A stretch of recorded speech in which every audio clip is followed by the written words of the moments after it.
Yes, anybody from Canada counts too.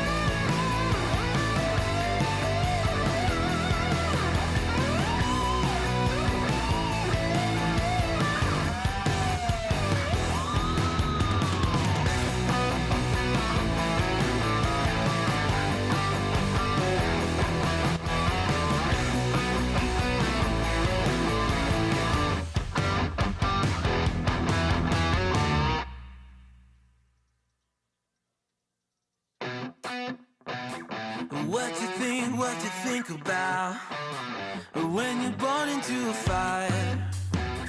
Let them burn it out. Sell them to the richest buyer. They wanna let the world decay. They tell us lies and fade away, fade away. We feel betrayed. We were raised to lose the race. Wake at the back of the pack, kill it anyway. Listen up now, because we're never dropping out. Beat the odds, beat the big house. Our brains are bigger than the doubt. We've been thinking for ourselves, never let the truth fade away. This is bigger than ourselves, we won't let the world burn away, burn away. We feel betrayed. We were raised to lose the race. Wake at the back of the pack, kill it anyway. To blame, haters face the world's mistakes. Wake at the back of the pack, kill it anyway.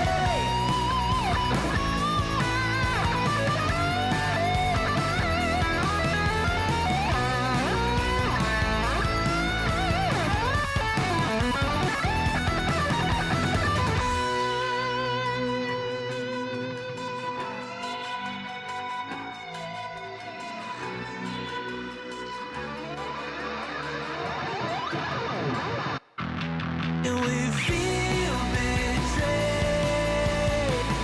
We were raised to lose the race.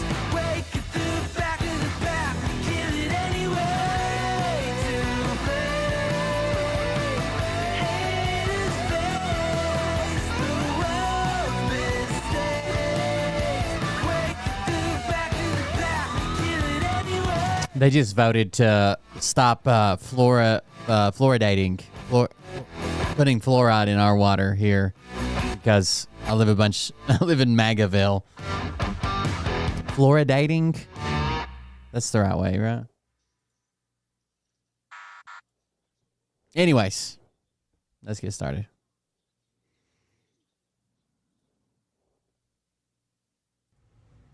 Hey daddies, it's me, the Linda Binda from TikTok. I wanted to make this video because I wanted to thank you for watching Cold Beer Confessionals with Will Bird. Sarasota, I think fuck that's outta just here. Incredible. I've watched a few episodes and I'm just like very intrigued. That's the hardest. But you know what I'm most intrigued in? That's the hardest way to go, or the hardest username for Florida for sure. Big Daddy's Meat Stick. I heard that it's very thick, like a good old German sausage. You know, Linda and her coochie loves that. Oh, never mind. Let's not go there. Anyways, I hope you have a good show and enjoy it as you can. There's a lot of weird things that go on, especially when it comes from the realm of Linda Bindaland. So, enjoy the show. Thanks for watching. Peace out. You're probably right. Welcome, everybody. I'm Will Bird. This is Cold Break Professional. Thank you for joining us. I worked at water, wastewater, but we actually didn't do the fluoride part of it. It's fluorinating. Fluorination with an N.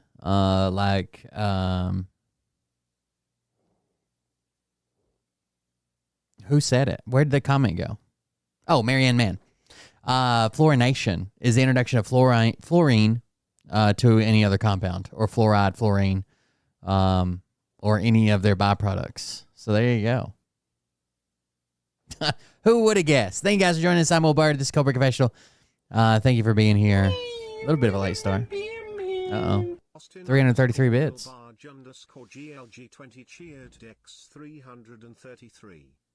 That's right. 333 bits. Thank you very much. Oh, shit. The event sub isn't on, is it? We're doing it anyways. Let me find it. Bum.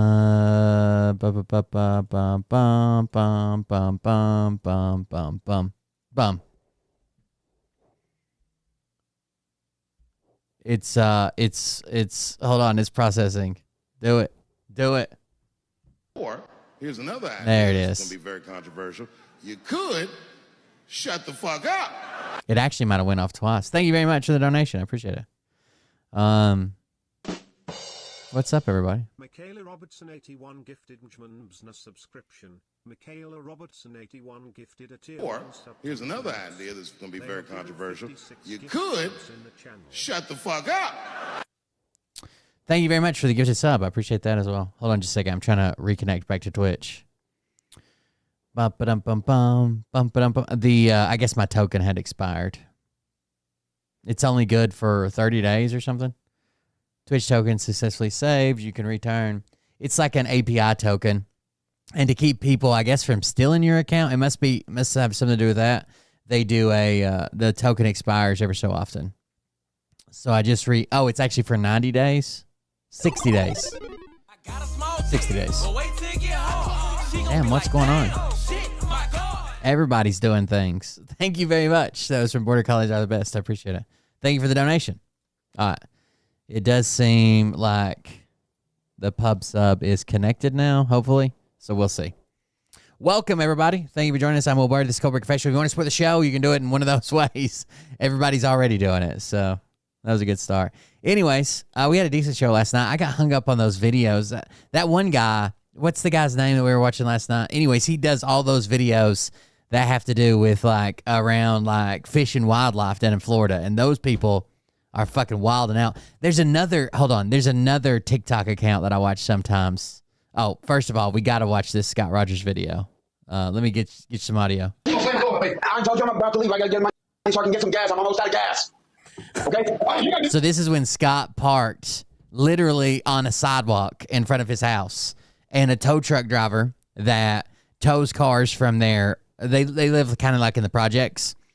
That tows cars for the management company that runs his projects happened to be in the parking lot. Didn't want to tow his car. Found somebody that knew Scott, and the guy tried to help Scott out by telling him, "Hey, you're going to have to move your car. They're going to tow it." And of course, Scott lashes out and attacks him.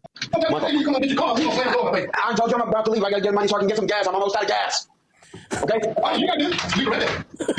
Motherfucking asshole. Scotty, no cursing. Yeah, that's me. Oh my The guy that saved his car from getting towed, motherfucking asshole. gosh. Oh my God. There, I'm moving it. Now I'm moving it. Bitch, boy. Scotty. I gotta mute him. He's out of control. Scott's new thing when he's on live stream is that his dad comes into his room probably every fucking 3 minutes and tells him to keep it down because they've had so many complaints for noise and Scott screaming and yelling and hitting shit and making loud noises that if they get any more complaints, they're going to be evicted. He is completely out of control. No cursing, Scotty, or I'm gonna mute you. Nice. Be nice to everybody, Scotty. That guy better be nice to me. Tracy.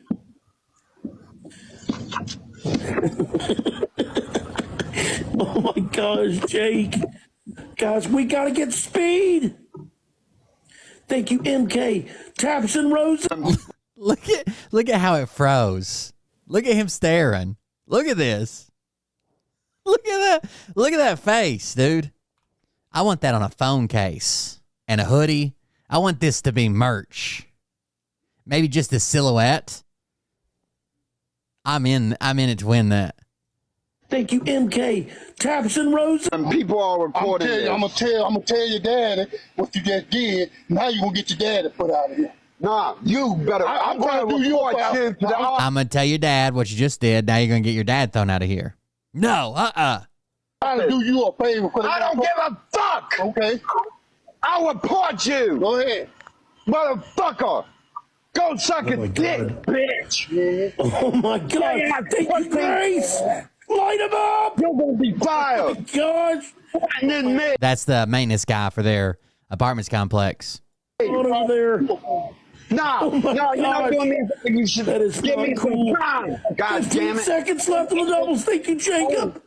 Smoke Are you him. bad? The reason Scott's mad is because he told him 3 times to move his car. And the fact last time he's like, look, dude, you're going to have to move your car or they're going to tow it. You should have said, don't talk to Come on, the please. tow truck driver. That's all you had to say. You're Scotty, going to be fired. Are you okay, buddy? No, I'm not okay. Breathe, breathe, breathe. He just trying to fuck me up. Breathe, Scotty, breathe. He probably would fuck you up, just to be honest with you. No cursing.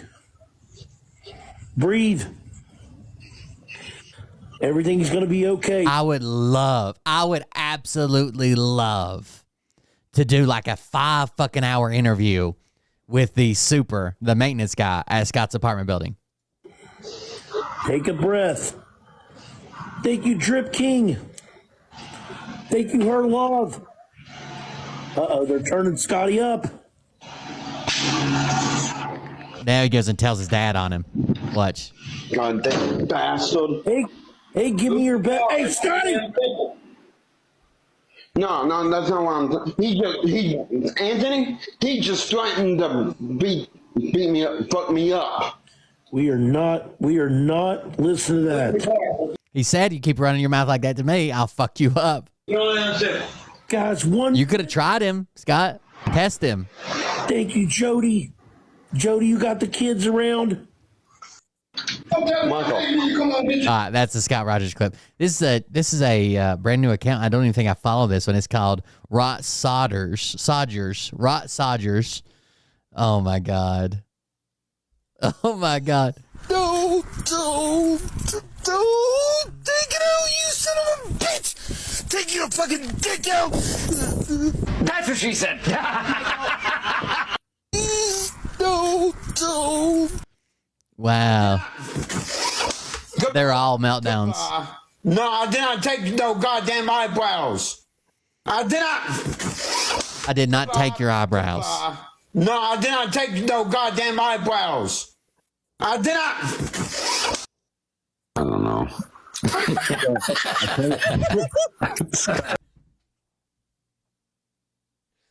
So Scott for Halloween was a headless horseman, and he's already built kind of like the headless horseman.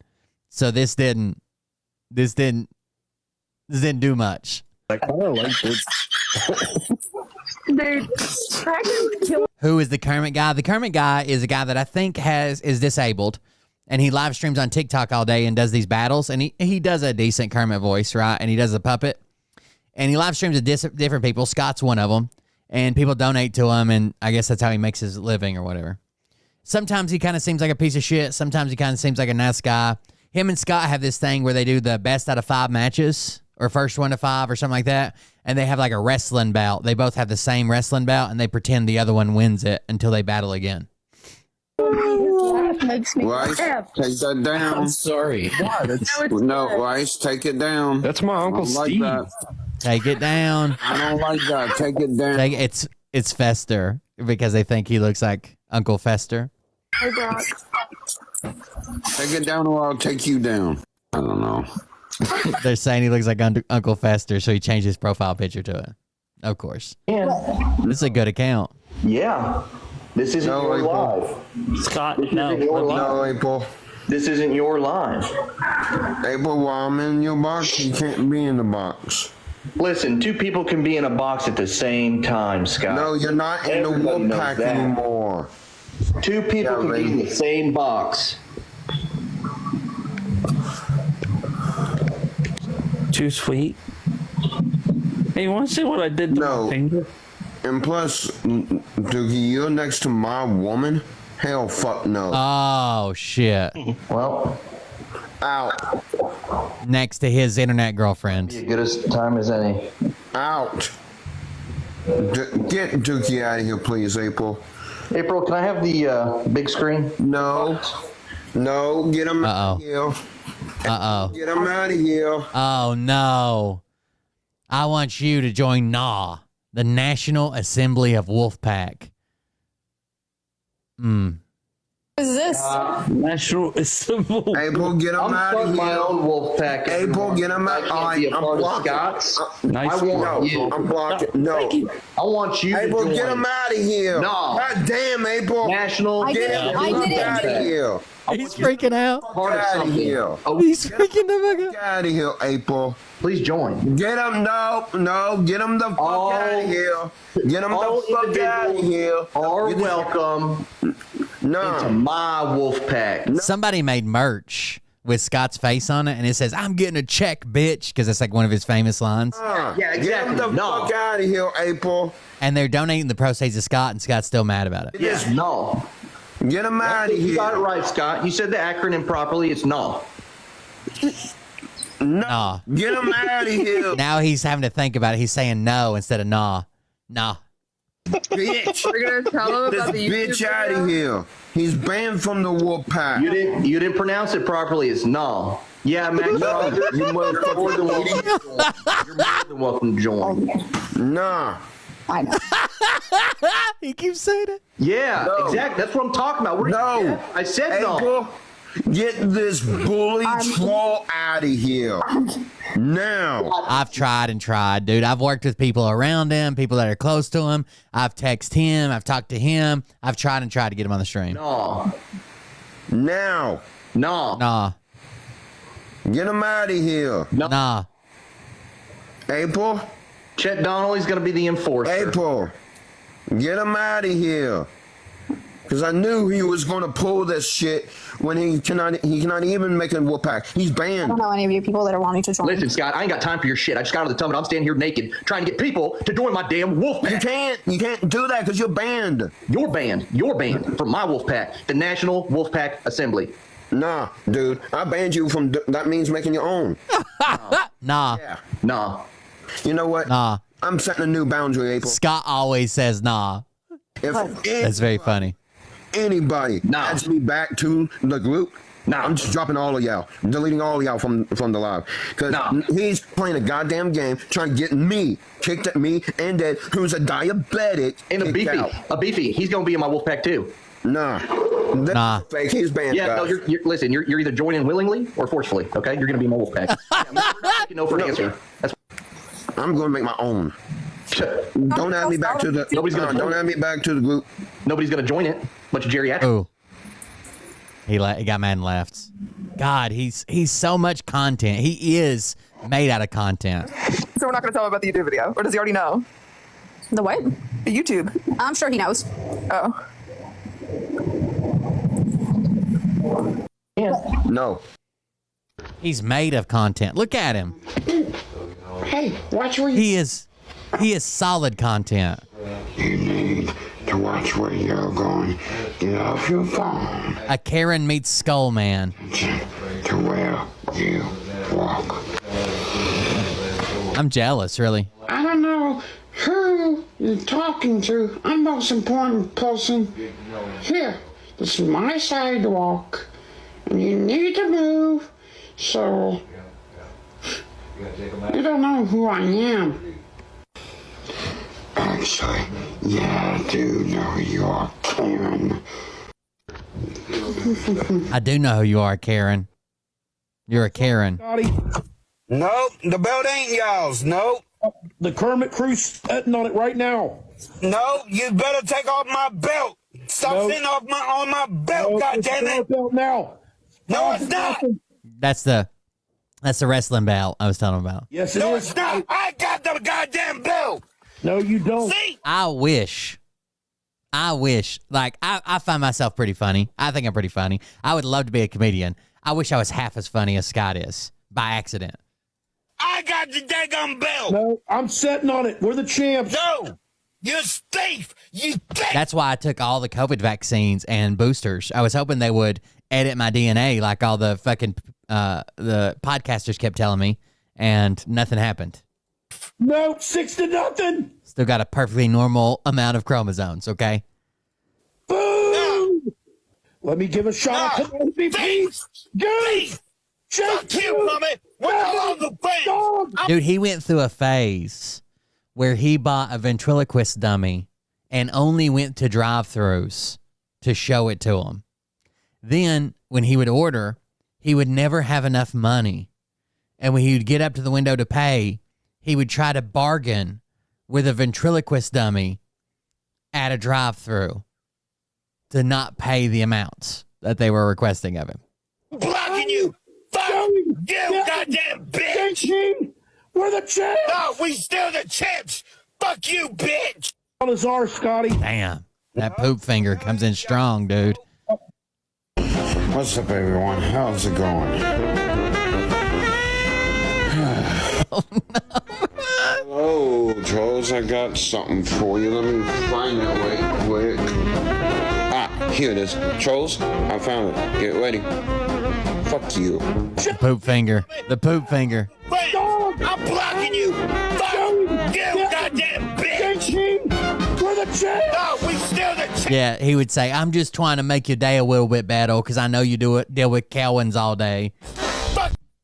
What's up, everyone? How's it going? I'm giving you one more chance. If you mention the wolf pack after Leo Pop, I just quit. No, quit. I'm not done. He's not done talking. Quit. Quit. I'm not done talking. More chance, Bach. If you mention, after you apologize, if you mention the wolf pack, then I'm not going to reopen it. And also, I will block you. Don't mention a wolf pack. Got it. Check. No, you have to, no, I want to redo it again. When I'm done. No, when I'm done. When I say I'm done. You did say you're done. That's when you let them in. Because when I say I'm done, that's when right? Because I didn't say stop talking. Now I'm going to say it all over again. Oh my God. Let's start over. I said I'm done. No, when I would say I saw his block. I saw one of y'all two accept him, but not yet. Okay, wait until I finish. Okay. Wait till he's done. Just give me the green light, Scott, whenever you're ready. It's just, this is what I love you. It's just taking a long fucking time. Well, I'm going to give you one more chance, Vok. If you say, after you apologize, talk about the wolf pack, then there will be no other. I won't restart it. Plus, wolf pack will not be turned back on, and you'll be blocked. Go. Bring them in. Green light. All right, thanks for letting me on, Scott. I just wanted to apologize. I'll never mention it ever again. Ever. As long as you let me say it. All right. Yeah, hold that, right? There's not going to be any more mentioning of the wolf pack and who owns the wolf pack. Can I read? If somebody says it in the chat, and I read the messages. No, you can't. No, you can't. No, you can't. Nope. Clarification. I'm just saying. Can't even read it in the chat. I love your squeaky little. Somebody gave him a job at the flea market. Somebody gave him a job at the flea market where they sold books or some shit. And he became harassing their wife, who also worked at the flea market with him, so much, asking to see her tits and telling her, actually, do we have that video? That might be on this account. The guy ended up having to punch Scott. Like, he just punched him in the shoulder and told him to go the fuck away. And then Scott, like 5 years later, rewrites the whole story and says, I was testing your girl. I was testing your girl. I was trying to see if she would show me her titties, then I was going to come tell you. How wild is that? It was all a test. Scott was testing your girl. Next time I grab it, I'll have to bring it up. Anyways, that's Scott Rogers. That's not what I was looking for, though. Have you guys seen, there is some boat ramp. No. Inlet videos, boat. There's these people that do this boat ramp, and then there's also this inlet that is notoriously bad for like fucking people up. You guys ever watch these?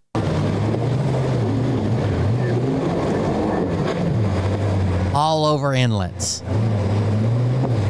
They also do people trying to back in to the boat ramp and get their boat loaded, unloaded. God damn, it's crazy. Oh, she's underwater, dude.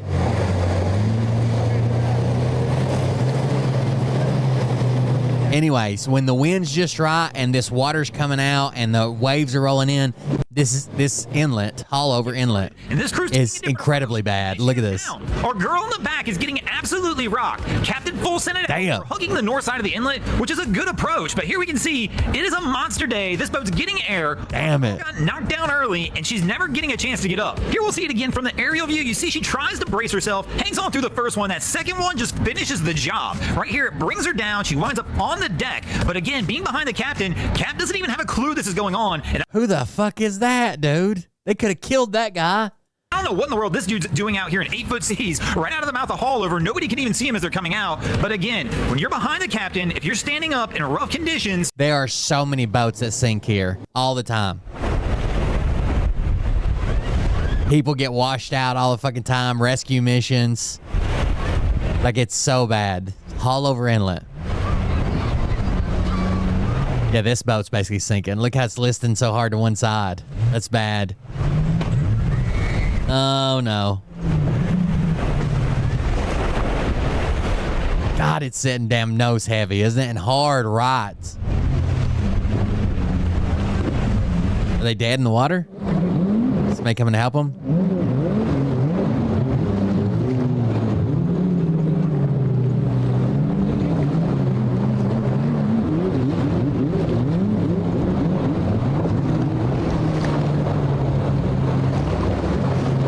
This is that new platform where you just pull up the big ass jet ski. It like latches in and makes a boat. They're pretty cool. And then you can pull the jet ski away and go ride or whatever, and then latch back into it, and you got a boat for enough people. I don't know if it ever shows the family again or not. Doesn't seem like it. It seems like they just follow this guy around for a while. All right, let's keep going. Holy fuck! Holy fuck, dude. This is all the same inlet, all over. Oh shit, what'd I do? Go back. Look at that. I think it's a bad spot for like commercial like charter boats and shit. But also you have people that are like pleasure boating that have no idea what the fuck they're doing. And it fucks them up.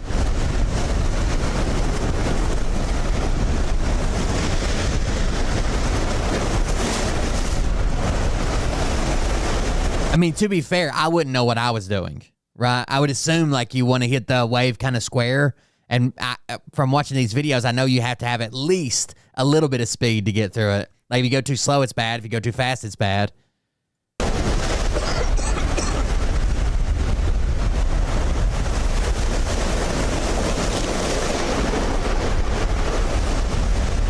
Damn it. Damn it. Seems like it'd break that boat in half, dude.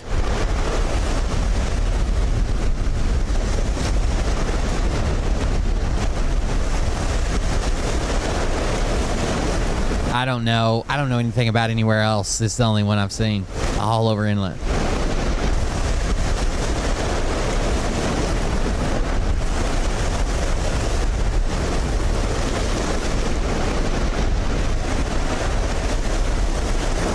They took it like champs, to be honest with you, dude. What is this one? The most dangerous inlet in Florida is what they call it.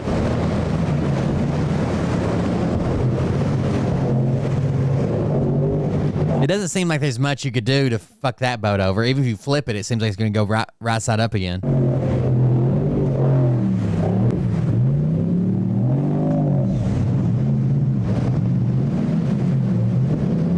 And sometimes the near misses are so fucking close, dude. Like it blows my mind. Like I don't know what type of system they use other than eyesight. And when the waves are like 8 foot high, how do you even see a boat? You know what I mean? Like how do you even see a boat right over the other side of the wave?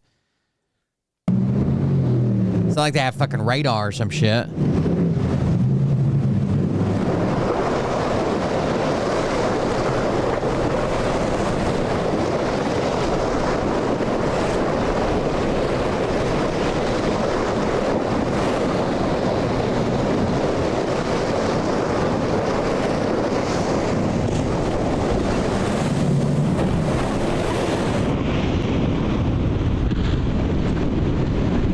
It's a lot of force just in that water hitting you if you're not holding on to some shit.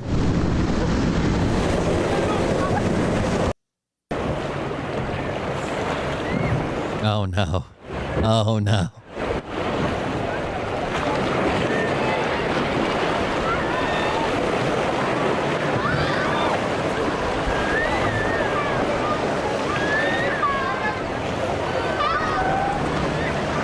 They're all screaming help. Get me out of here. Damn, that's scary. Those kids are terrified, dude. I've also seen videos when it's, I don't know if it's like something to do with a tide and the river. I've also seen videos when it's really calm.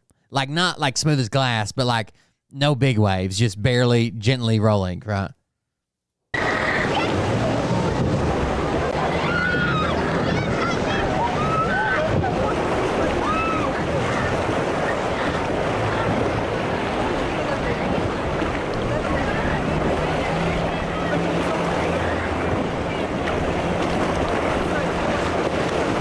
It's from the YouTube channel Boat Zone.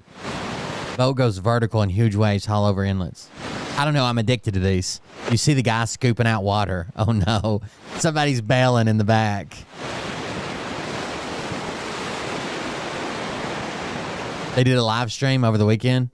Do you guys know where this is? Is it in Florida or is it in California? Does anybody know? It looks like Florida.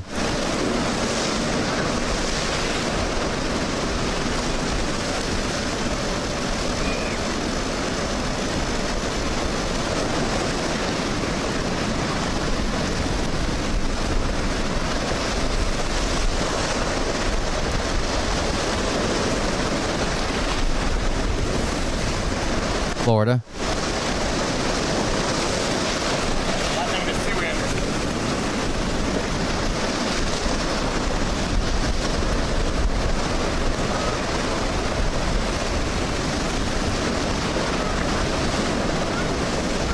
Damn.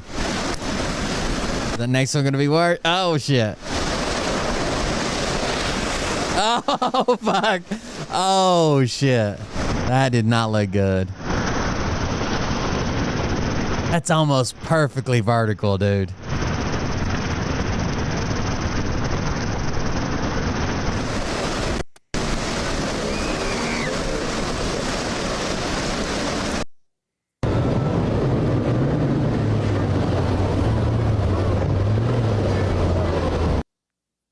Maybe some of them's just in too small a boat. I don't know.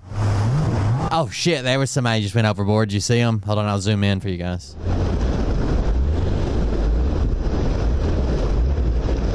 Right there, washed completely off out of the front.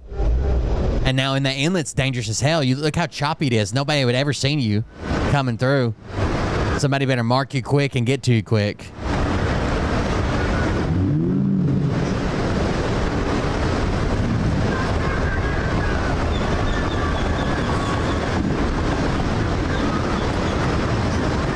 And rocks on both sides. Yeah, you get fucked up.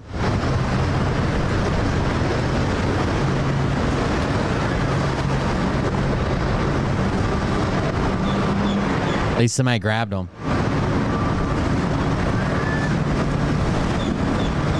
Or trying to grab them, I guess. Nothing else, the tide's going out. It's going to take them out to sea instead of towards the rocks.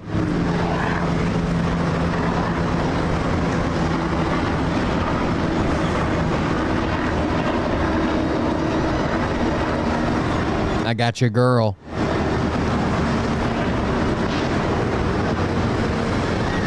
That'd just be terrifying. Just go airborne, and the next thing you know, you're in the water.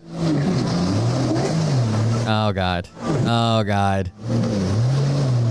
They always put the kids up front.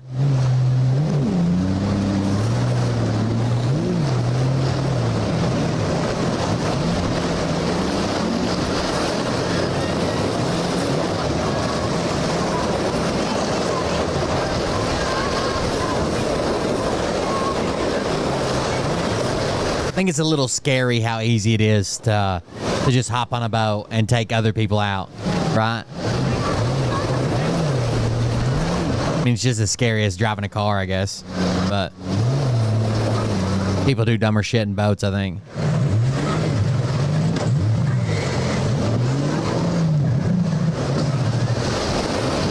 Oh, they decided to go back.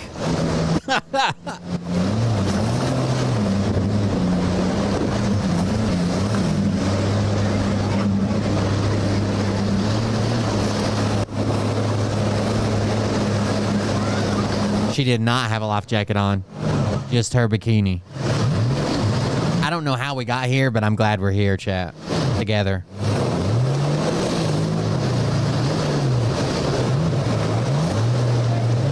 All right, that's enough of that.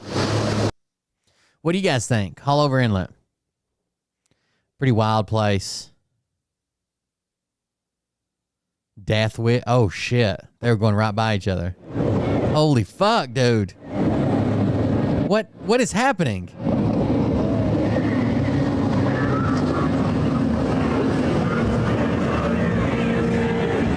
Everybody was pointing on the boat, dude. Damn.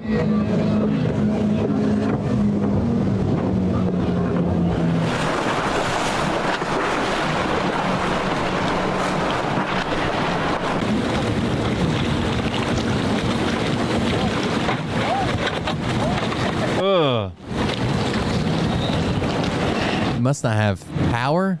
Oh, there's power. While they're hitting the rocks.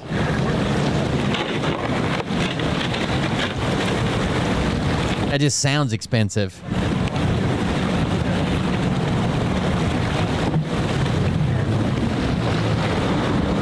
People in the comments are saying bigger boats have the right-of-ways.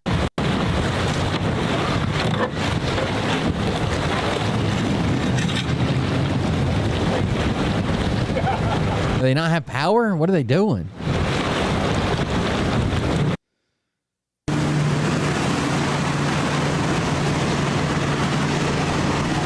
Dude, that is insane right there.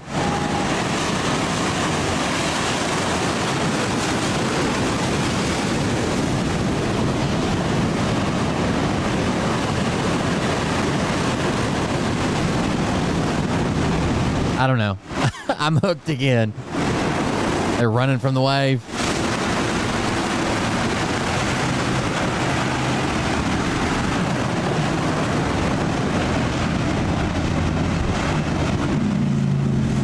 This is a different one. Manasquan Inlet.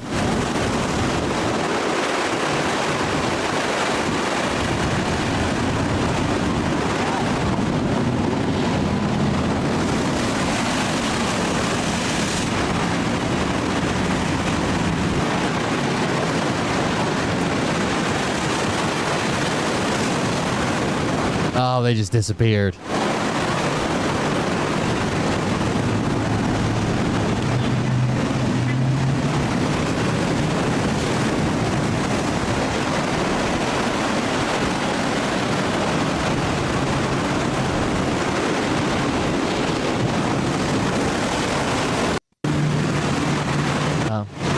I would rather be surfing in giant waves than I would on a boat in giant waves. Anyways, back to the show. That was we got sidetracked. Checking out the waves, okay? Checking out the waves.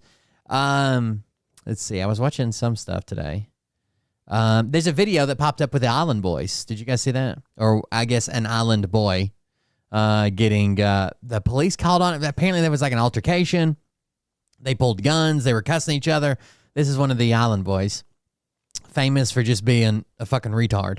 But Here you go, body cam. He said, "What's a raggedy ass winner?" I said, "Your hairline's raggedy." He came apart, aggressive as fuck, and he gets in my face and he's like, "Man, you pay for that, you pay for that hairline, like all over my face." Got in my face, pushed me. You see, he gets in the window and he has his pistol at the window. So when the driver put the gun in your face and you're sitting there, It sounds like he's telling a story that's like a lie, right? what was going through this? What thoughts were going through? They got called. I think they were going to say this, and they got called because that bright yellow Corvette or whatever he's driving was chasing another car around. Now, the caller did say that they exchanged words, but then the other vehicle left the scene, and he chases them down in his car, then comes back to the scene again and waits on the cops. Excuse me, what? No one's laughing at you. One half of the island boy found himself on the other side of the law after officers received a 911 call about a fight happening in the parking lot of a beauty supply store. The caller stated that a rapper and famous TikToker, part of the rap group known as the Island Boys, was seen aggressively arguing with a group of men about a haircut. The argument became so intense. You're talking about Robbie Madison. Robbie Madison is a motocross star, really, that rides on waves as well. Reportedly pulled. Moments later, the rapper was seen chasing a car in a yellow Corvette, cutting off traffic before circling back to the scene. Yo, this guy's literally scared the fuck out of me. You've been driving like an asshole. No, you guys don't understand. They starting off good. You've been driving like an asshole. Dad, listen. You got anything on you? No. Yes, they were fighting over his haircut. It's not, sir. I did not hit your car. That was them, bro. I was chilling, getting stuff. Dude, we've been watching. I know. We'll be out with one island boy. That's never good, right? They're like, he's trying to tell his story, and they're like, we've been watching you. Then he calls back on the radio and says, we're here with one island boy. Did you hear that? I did not hit your car. Obviously, they're well known to the police. If you can call back to headquarters and say, I've got one island boy. That was them, bro. I was chilling, getting stuff. Dude, we've been watching. I know. We'll be out with one island boy. Listen, let me explain to you guys what happened. Bro, these guys put out guns out on me. Jumping. I was rapping, chilling, and these guys put out guns out on me. Guns. Now it's guns. Sorry, sir. Where's your ID? It was a Corvette.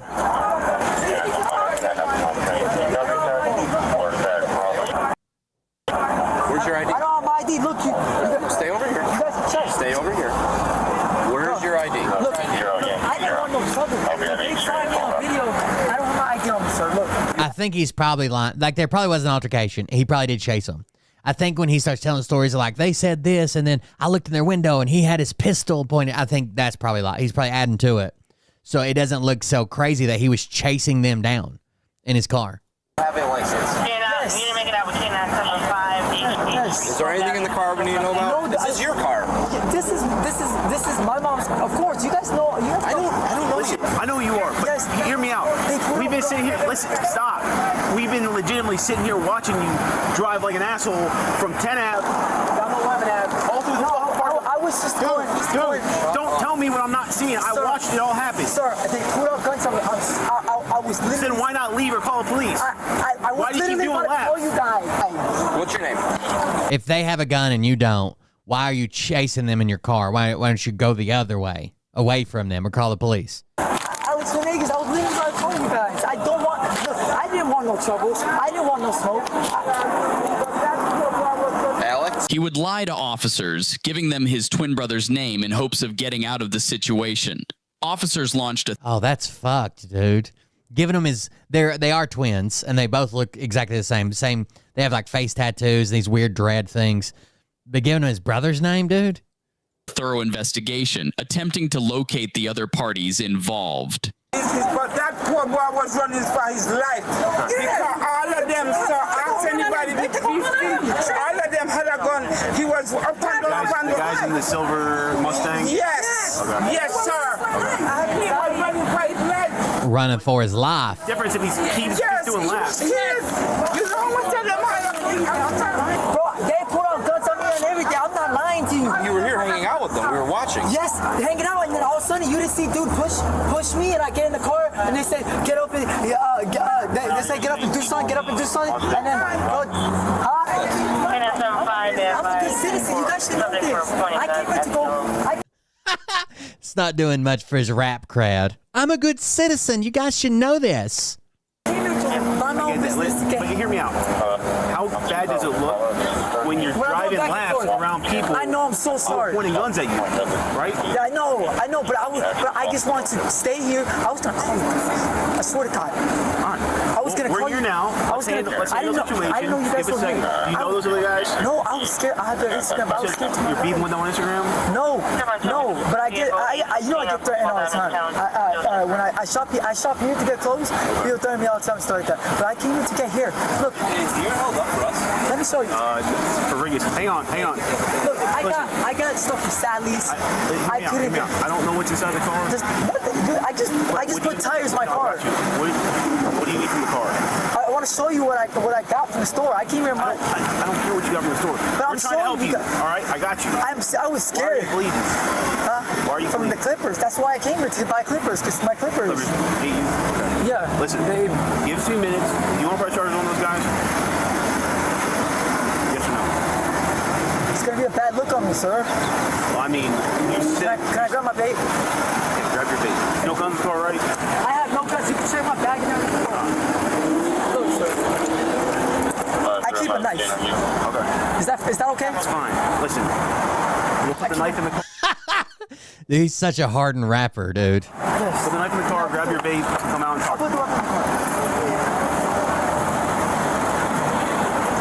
Where do you want to put it? In the trunk? Underneath the seat. Put it underneath the seat. It's kind of low. It's fine. Listen, grab your vape, come out and talk. Can I at least put it where somewhere I can grab? I freaked out.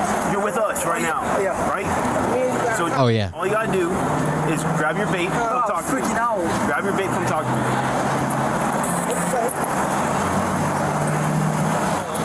Bro, I don't even know what my vape's at, bro. Check your Island boys, dude. Alex, what's your birthday? Oh, 7/16/2001, sir. 07/16/2001. Do you have a middle name? No, I have no middle name. You don't know who I am, sir? No. Why would I know who you are? I'm a TikToker, influencer. I make music. I live here in Wilton and Manus. One of them just recently had a baby, and it is... Oh, here's he and his brother. One of them just recently had a baby, and it looks like a fucking alien. There they are. That's when they went viral.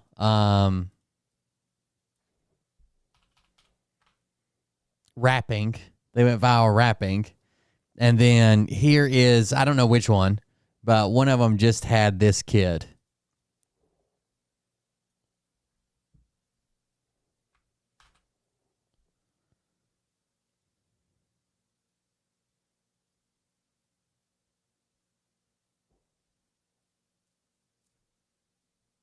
I mean, I typically don't say anything about kids, but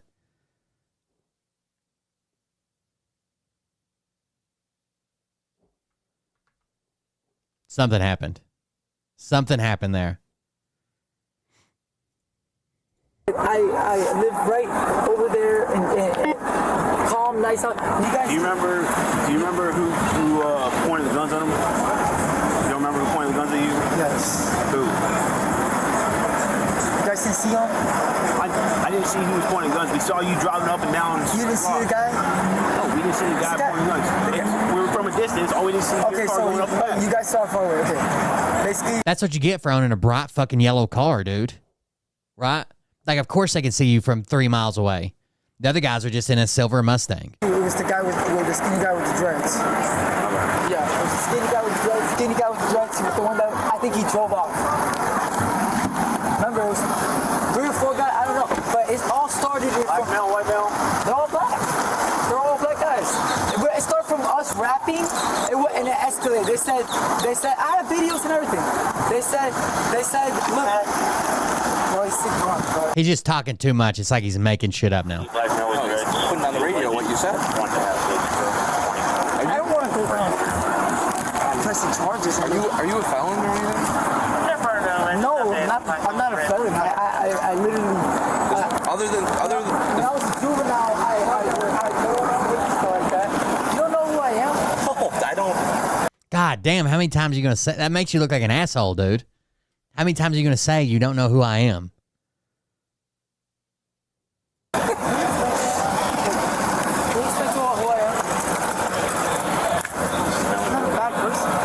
Oh. I'm the island boy. I came here and mind my own business. I got you. So, what do you want to do right now? Call my doctor. Well, he's off her. But Doctor, what's your doctor gonna do for you right now? I get panic attacks. I Okay, freak out. I got you. I'm not. But what would you? I'm not on my here's the thing. medication. Somebody, I've been up all night listen. working. Somebody pointed a gun at you, correct? I've been up. I'm asking you if you want to press charges. Yes. Yes. Who called? Hi, how you doing? What's going on? So we kind of got a little bit of information. Can you tell me what happened before I got here? So in this car, me and my baby was sitting. I was told to call 911 because it was like a whole bunch of them I was seeing on the camera, and I heard one appear with a gun, and I think the other car left. You saw this or somebody else saw this? Somebody else. No, I was just directed to call. Who saw this? Who can I talk to who saw this? Everyone that was in the front. What? Everyone that was in the front. So, did you see the footage or no? No, I was just directed to call. Because he was finna pull out a gun. That's why they pulled out a gun. Everybody's repeating the same story, but no one's claiming they actually saw it. I'm not here to say people in the unless they were pointing guns at the yellow one that we have here. Yeah, we were standing out there. We didn't have no choice. We were blocked in. Oh, damn. Okay, he was out in the parking lot. The island boy in the yellow car. What's in the car? 3 or 4 boys. In the yellow car? In the gray car. Okay, I don't know. There's no Silver Mustang. Okay, what's the officer that was in the marked car? I'm in the marked car with you. Okay, when you was coming up the street, going that way, you looked over this way. It was a gray car parked. I don't know if your car camera can see over here. Okay, so, but it was a gray car parked next to my car. Okay. Like 2 cars over from mine. It was some guys in that car. They all was in that car talking to him. Talking to him? They started, I guess it was an altercation about... Between the driver, the island boy driver? Yeah. And the people in the gray car? Yeah. Okay. About this boy fucking hair. So I told her, don't worry about the picture, just go in the store. Because she was talking to the island boy too. So after that, I told her, you just go in the store, I'm getting back in the car. Anyway, one of the guys, the driver of the gray car, walked to this yellow car. The driver of the gray car? Yeah. Walked up to the yellow car. And they both walked over to the yellow car. He reached down in the car. And the boy told him, don't reach for that gun. And he can't reach. And the boy said, don't reach for that gun. The island boy or the people in the gray car? The people in the gray car. So the people in the gray car walked up to the yellow car? Yeah. Talking. The guy in the yellow car started reaching for something. His top facing inward.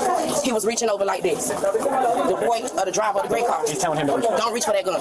So I told her, come, she was heading, so I said, don't go in the store, come on, let's go. By then we couldn't get out, we was blocked in. So then I see 2 other guns get pulled out. So 2 other guns. 3 guns. All guns. So the people in the gray car said what? They said don't pull nothing? No, he said don't pull out that gun, as if he saw the gun. His words was don't touch that gun, don't pull that gun out. Then that's when the boy in the gray car on the passenger side pulled out a gun. Somebody else in that gray car pulled out a gun. So when he finally did get out, when the young car finally did get a chance to back out the parking spot, he backed out, pulled in, and pulled back in and hit the driver of the gray car with his car. He went up there. So the other person outside when it pulls out a gun, does he just hold it? Is he pointing at No, they just hold it. So he backed out of his parking spot. He pulls back in. He hit the driver on the head with his car. He pulled back out. He go up. The driver of the gray car pulls out. No, the yellow car pulled out of the driver. Who? The yellow car? The yellow car. He hit the driver of the gray car. Yep, on the head with the car. Then he backs out again. He flies up that way. He flies back down this way. Flies back up that way. He flies back up this way. And at that point, he hits the leg of the driver. At that point, he hit the boy hand with the car. Hand. It is hand. How do you not get your hand out of the way of a car? Why are you trying to hop out, man? Uh-oh. We found the silver car. Look out. Simple question. Why are you trying to hop out? We're trying to hop out. You just jumped out of the car, bro. You stay here? Alright. Someone called in and complained about you. Though, you was just finna whip 500 for what? Hey, bro. Hey, stay in the car. Wait, am I not being clear? Hold on, let me drop the window. Before y'all start doing all that. I swear to God, you just look like Isaac. You look like somebody I knew. Hey, you guys got ID? You guys got ID, man? Hey, so nothing in the car, right? No guns, weapons, knives, nothing I need to know about? Yo, you gotta go to the car. All right. Just the one? Yeah. Just keep it. Oh, that's his name is Kodiak Red. That's the Island Boy's name. Yeah, wait, just one gun? Hey, boss man, just one gun? Alright, listen, we're gonna step out one at a time, alright? Just do the same, Relax. Just put your hands behind your back. Don't put them too tight. I just had surgery. Alright, yeah, we'll be nice. You said it's your gun, right? You got your license for it and everything? Alright. You mind if I grab it? You mind if I grab the gun? The gun, you good? Alright. You got nothing on you? Nothing like extra on you? Hey, you mind? So they do have a gun. I wonder if they actually pulled it on him.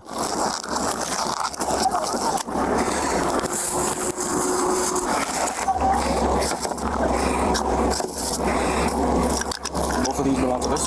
These were all in the center console. So make sure we so this was the one that was in the bag, right? Yep, this is in the bag. So what do you want to put? Not just one gun, multiple guns.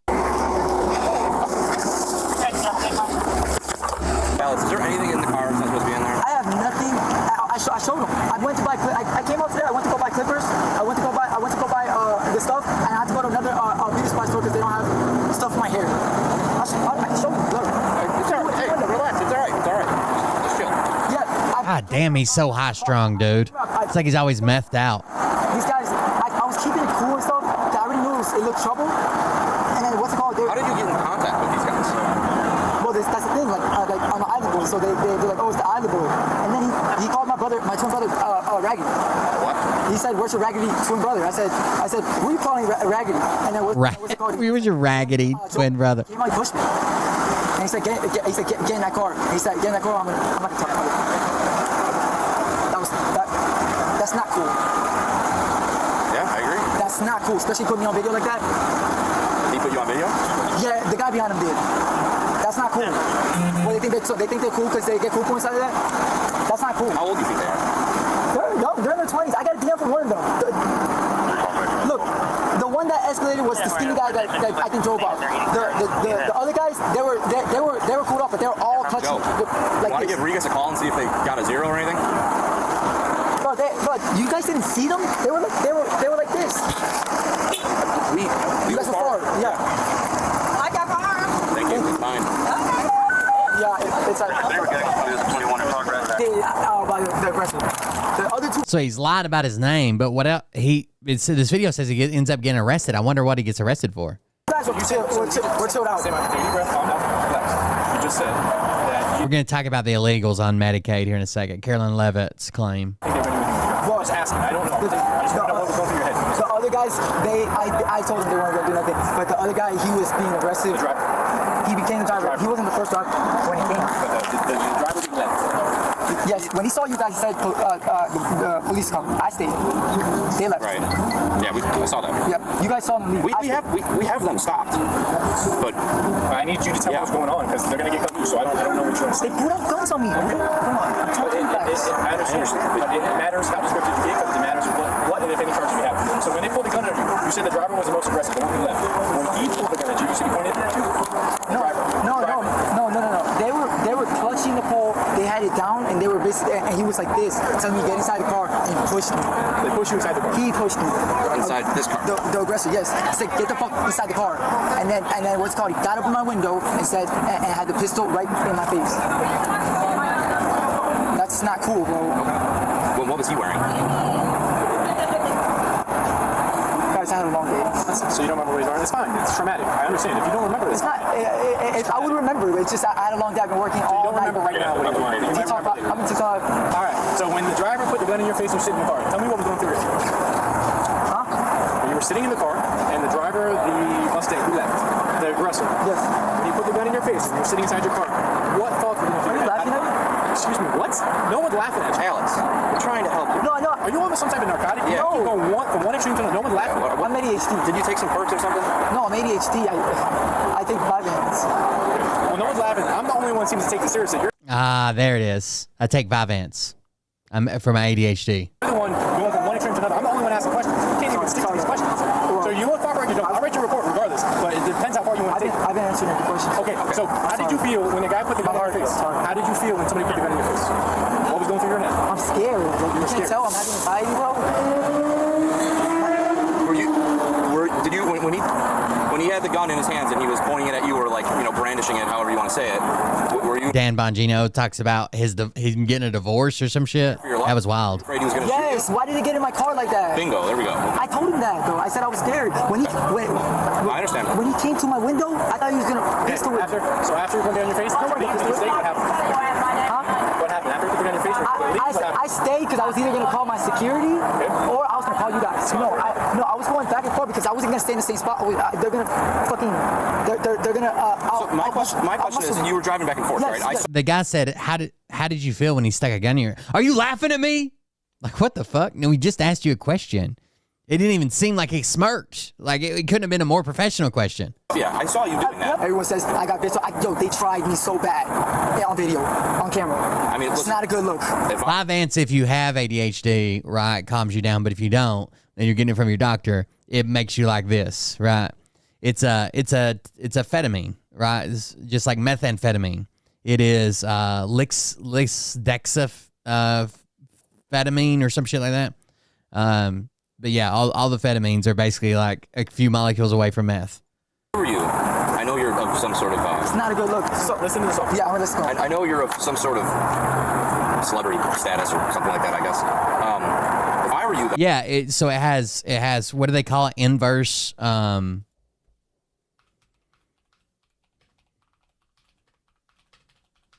There's a scientific name for the paradoxical reaction.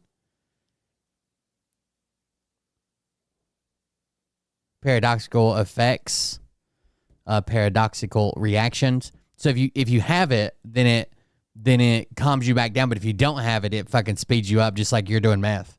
Regardless of who you are. Some people do that with sleep medication. Some people take sleep medication and it wakes them the fuck up.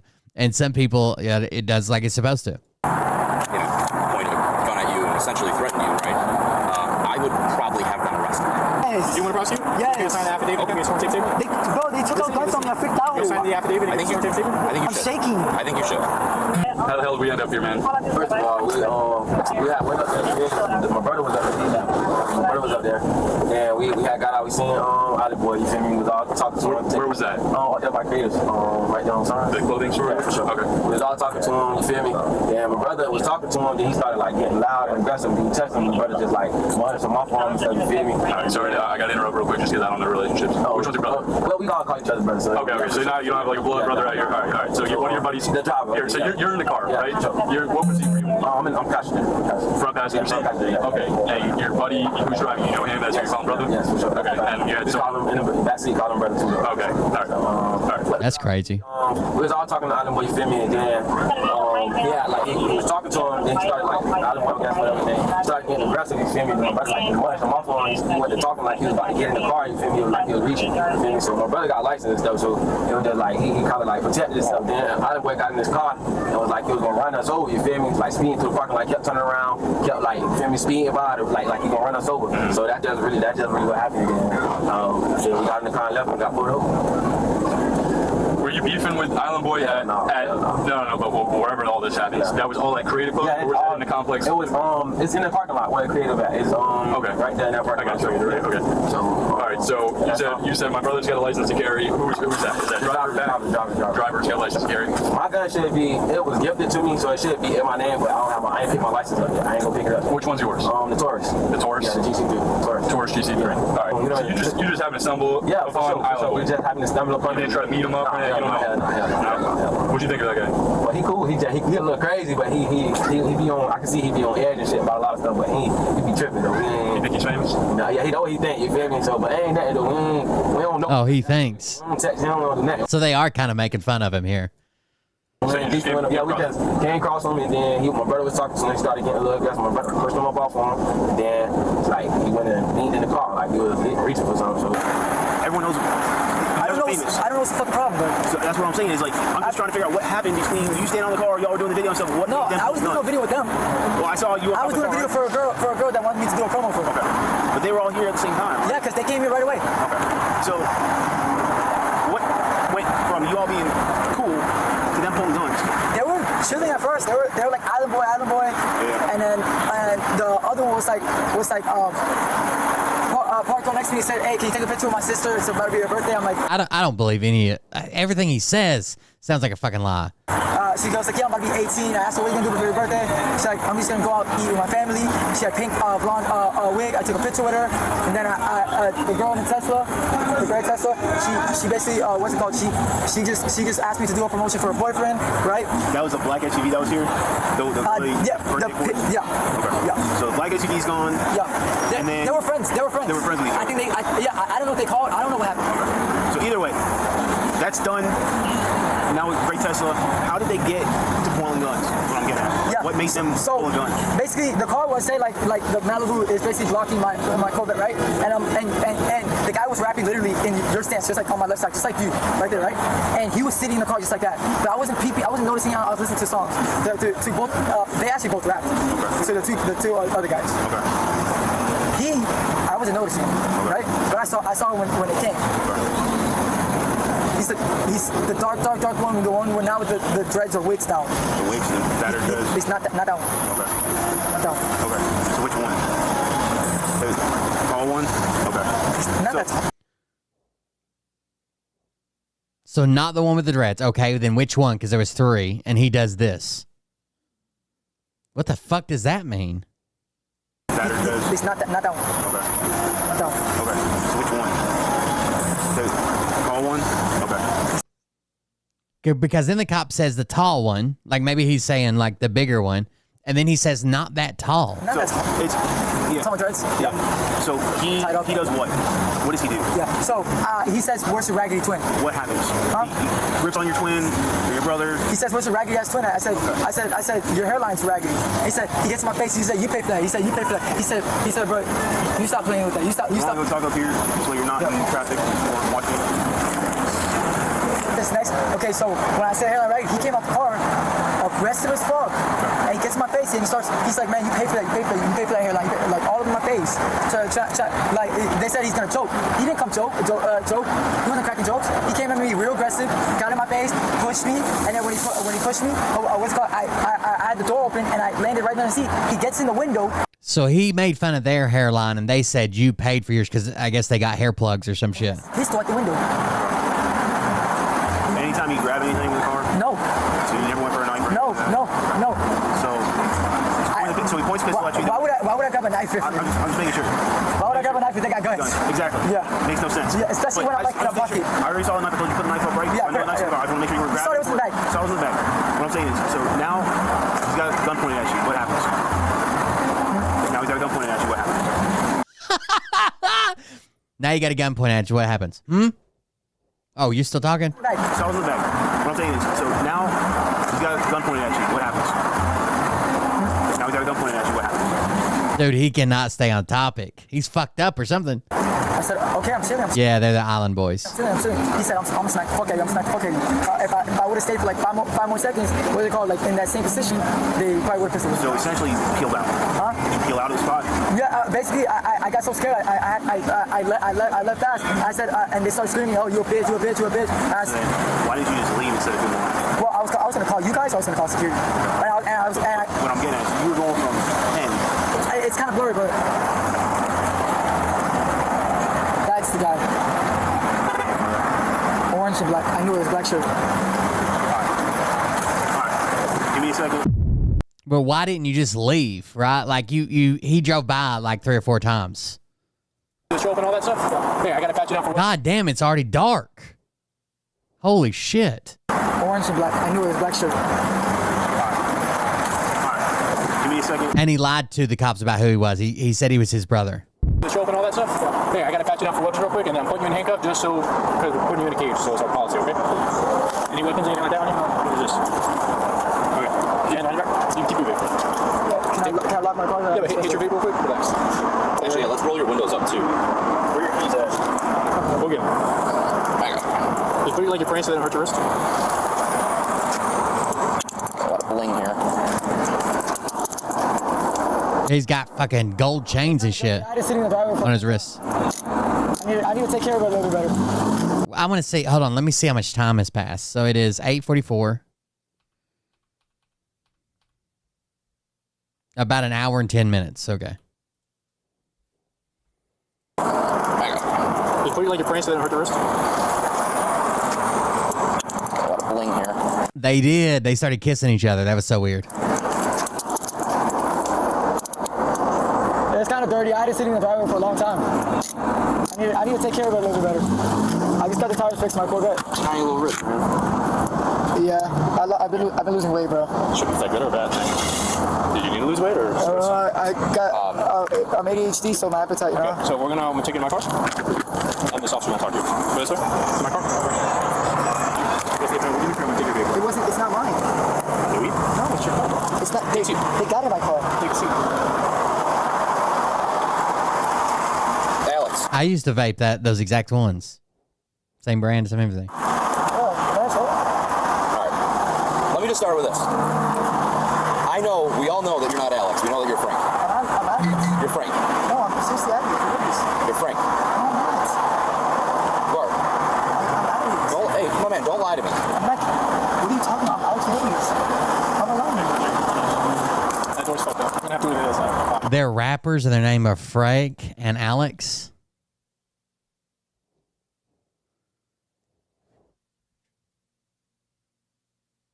Alex and Frank Venegas. Known as Fly Soldier and Kodiak Red. We know that. Look at me, dude. We know that you're not Alex. How? I don't think their tattoos are the same. That's probably how they figured it out. Because we looked it up. Look what up. I am Alex. You're not. Your ID in your wallet, in your bag, is Frank. Yes, because I have my brother's wallet. Don't lie to it. We looked at the tattoos, man. You guys have the same tattoos. No, I'm telling you, Frank, look at me. Just help yourself, dude. You lied about your name. We're not stupid. This isn't our first days, okay? We know that you're Frank. We know that's you, okay? So just... No, I am. I don't understand what I did wrong. So, listen to me. Relax. Take it here. You're doing your thing again. Relax. Here. I don't know if you lied about your name because you don't have a license. You definitely don't have a license, right? You know that, I'm assuming. And bro, I don't understand what's going on. And you lied to me about your name. Bro, no, I didn't. I did not. I did not. Yeah, whatever. All right. Listen, the whole report that you said with everything, we're investigating that to its full extent, and detectives are going to look at everything. But you cannot be driving, especially in the way that you were driving, flying through these parking lots where there's people walking around in cars and things like that. You didn't stop at the stop signs. Can I get my bag, please? Yeah, we have your bag. Okay, so but just so you know, that's why you're in the car. Okay. So the first incident, I'm running the report for it. They lied to him about being arrested, by the way. They're like, we're just sending you in the car so we can talk to you. So that's getting forwarded up to Detective Road. The second incident, if you lying about your name and driving recklessly, that's what they're going to write the report for, okay? So you're going to go to jail for the fake name and for driving recklessly, and then I'm going to do your report for what happened earlier. I'm going to jail for no fucking reason, bro. He posted an Instagram video. I'm going to jail for no reason, bro. Yeah. I'm going to jail for no fucking reason, bro. That's his Instagram replaying. I'm going to jail for no reason, bro. So what am I getting charged with? False ID, I think, to Leo, reckless driving, and a couple other things. But I'm not charging you. The other officer. Wait, what's a couple other things? The other officer can let you know. I'm not charging you. Is there other things? I'm not sure. Do you have any warrants or anything like that? No. All suspects were charged and arrested.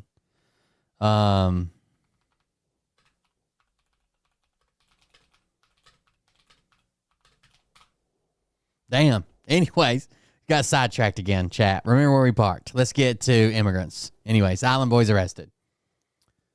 All for lying about his stupid... Well, I guess he lied because he didn't have a license. And he would have gotten in trouble for the reckless driving either way. All right, let's go. Here we go, chat. Here is, we were talking about the pardons, right? The pardons and how that adds up to like $1 billion. How does that add up to $1 billion?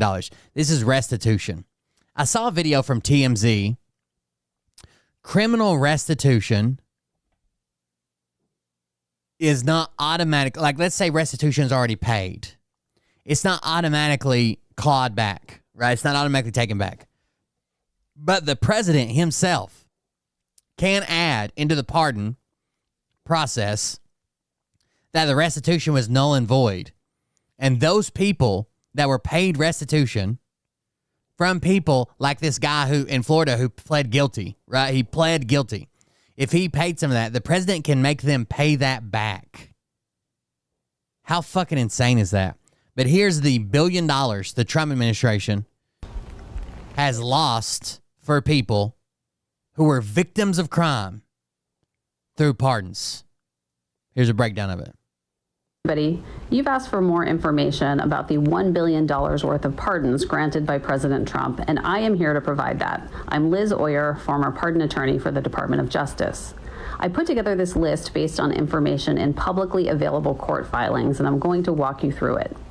One of Trump's earliest pardons went to Ross Ulbricht, the founder of the Silk Road, an online dark web marketplace that sold contraband. That was for the libertarian vote, right? He basically ran the website where you could go buy drugs and hitmen and all kinds of shit. It was a lawlessness. Including drugs. And that's not why he went to jail. That's why investigators were looking at him. He went to jail because he tried to hire hitmen over and over again. He actually got scammed out of all of his money. Hired fake hitmen, hired a fake Hell's Angel, and the guys were just scamming out of his money, but he was trying to hire hitmen. Ordered to forfeit over $183 million in proceeds from his illegal activity. He received a full and unconditional pardon from President Trump. Devin Archer was convicted of defrauding a Native American tribe and ordered to pay over $43 million in restitution. He received a full and unconditional pardon, wiping out that debt. HDR Global Trading Limited, this is a really unusual one because this is a company that's receiving a pardon. He pardoned a company, HDR Global Trading Limited. He pardoned a company.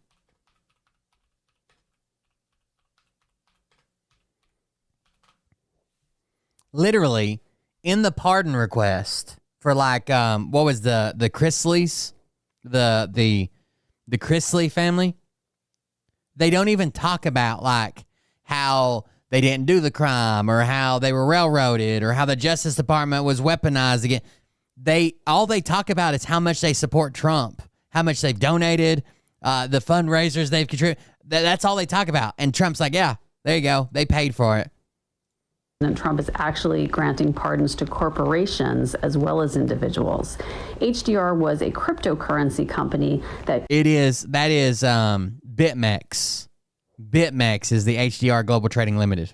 Committed money laundering and was ordered to pay a fine in the amount of $100 million. $100 million fine erased for throwing $1 million or so at Trump. $100 million fine gone for scamming people through BitMEX exchange. They're making money. This is a scam. I'm going to steal $200 million. I'm probably going to be forced to pay a fine of $100 million and have the regulators. I think they had a regulator deal too where they weren't allowed to operate in the U.S. and they had U.S. regulators that were monitoring them. They're getting rid of the regulators too. But $200 million, and I'm going to pay $3 million to Trump's campaign. They're making money. They're turning a profit. 4 employees of HDR were also convicted of money laundering. Benjamin Dello, Arthur Hayes, and Samuel Reed were each ordered to pay fines $10 million. $10 million, and Gregory Dwyer was ordered to pay $150,000 fine. Those fines were all wiped out by Trump's pardons. That's fucked up, dude. He's the one we talked about yesterday who was supposedly going to build an electric semi-truck. He defrauded investors to the tune of over $675 million. He was ordered to pay $660 million. That's the Nikola Tesla, and then also $15 million.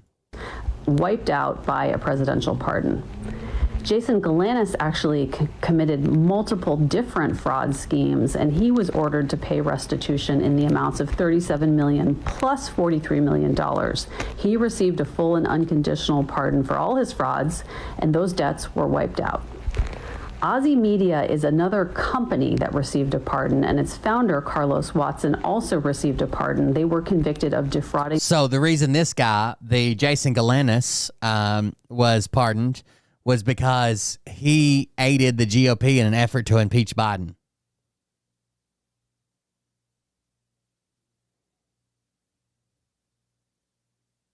He defrauded Native Americans and other investors. Jason Galanis was released on Monday by the Department of Justice, though the president signed the order Friday without a public announcement. Galanis is a second associate of Hunter Biden, who testified in the Republican impeachment inquiry to receive clemency in recent days from Trump, who has repeatedly used his executive power to reward allies or people he feels were unjustly treated by federal law enforcement. The message that they're sending about be loyal to Trump and you cannot get in trouble, right? Steal, kill, rape, murder, it doesn't matter. Be loyal to Trump and you cannot get in trouble is definitely going to come to a head eventually. Probably towards the end of this current administration, right? If you thought it was bad on January 6th, now look at the path that he's paved.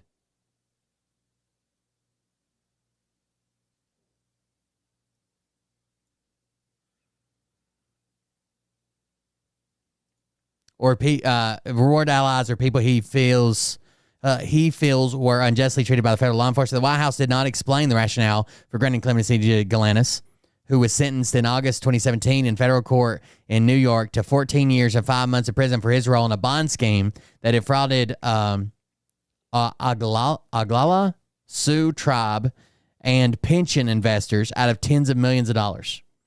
He and his co-defendants engaged in market manipulation and the defrauding of shareholders, and they stole a large portion of the proceeds of tribal bonds that were intended to fund economic development projects. That was from the acting U.S. attorney for the Southern District of New York. Now Jason Galanis has been sentenced to a lengthy prison term that reflects the magnitude and pervasiveness of his crimes. It ordered him to forfeit $80 million of proceeds and pay an equal amount of restitution.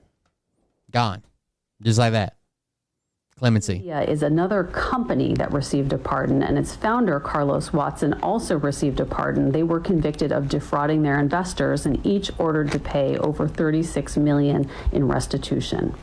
Michelle Fiore, she's the one who embezzled $70,000 from a police memorial fund and spent it on plastic surgery. That debt wiped out by her full and unconditional pardon. And finally, Paul Walchuk, he ran a healthcare company, and he was convicted of tax fraud. He was actually skimming. That's the last one we've been talking about, Paul Walczak. Money off the top of the paychecks of the doctors and nurses he employed and using it on luxury goods and to buy a boat. So that brings... He bought a $2 million yacht, I think. Us to a total of $1.192 billion in debt canceled out by pardons that we know of. Over $1 billion. Over $1 billion in canceled outs debt.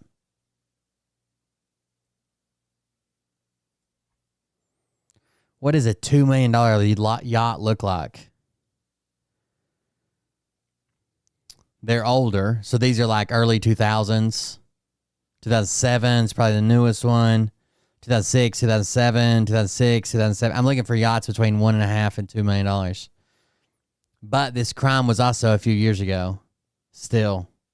Damn. There's a 2020 Benetti Delfino company for $1.9 million.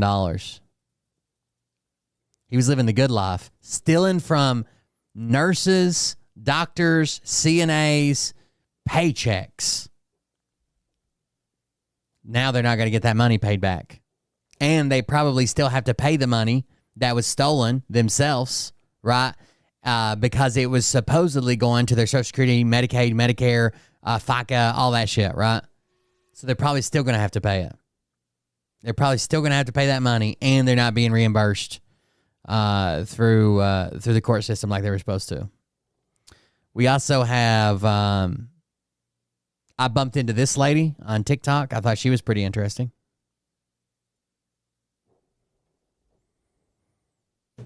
How's everybody doing on TikTok? My name's Nicole. If you want to be friends with me, just so and put it in a comment. And please help me out.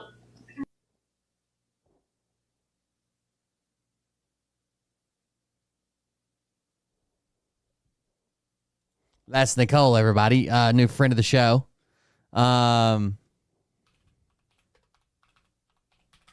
Yeah. There you go. Next. I'm just going to leave that one there.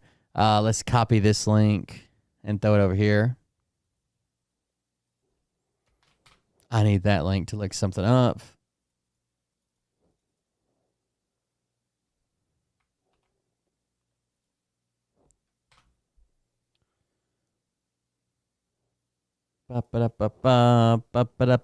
Sorry, okay.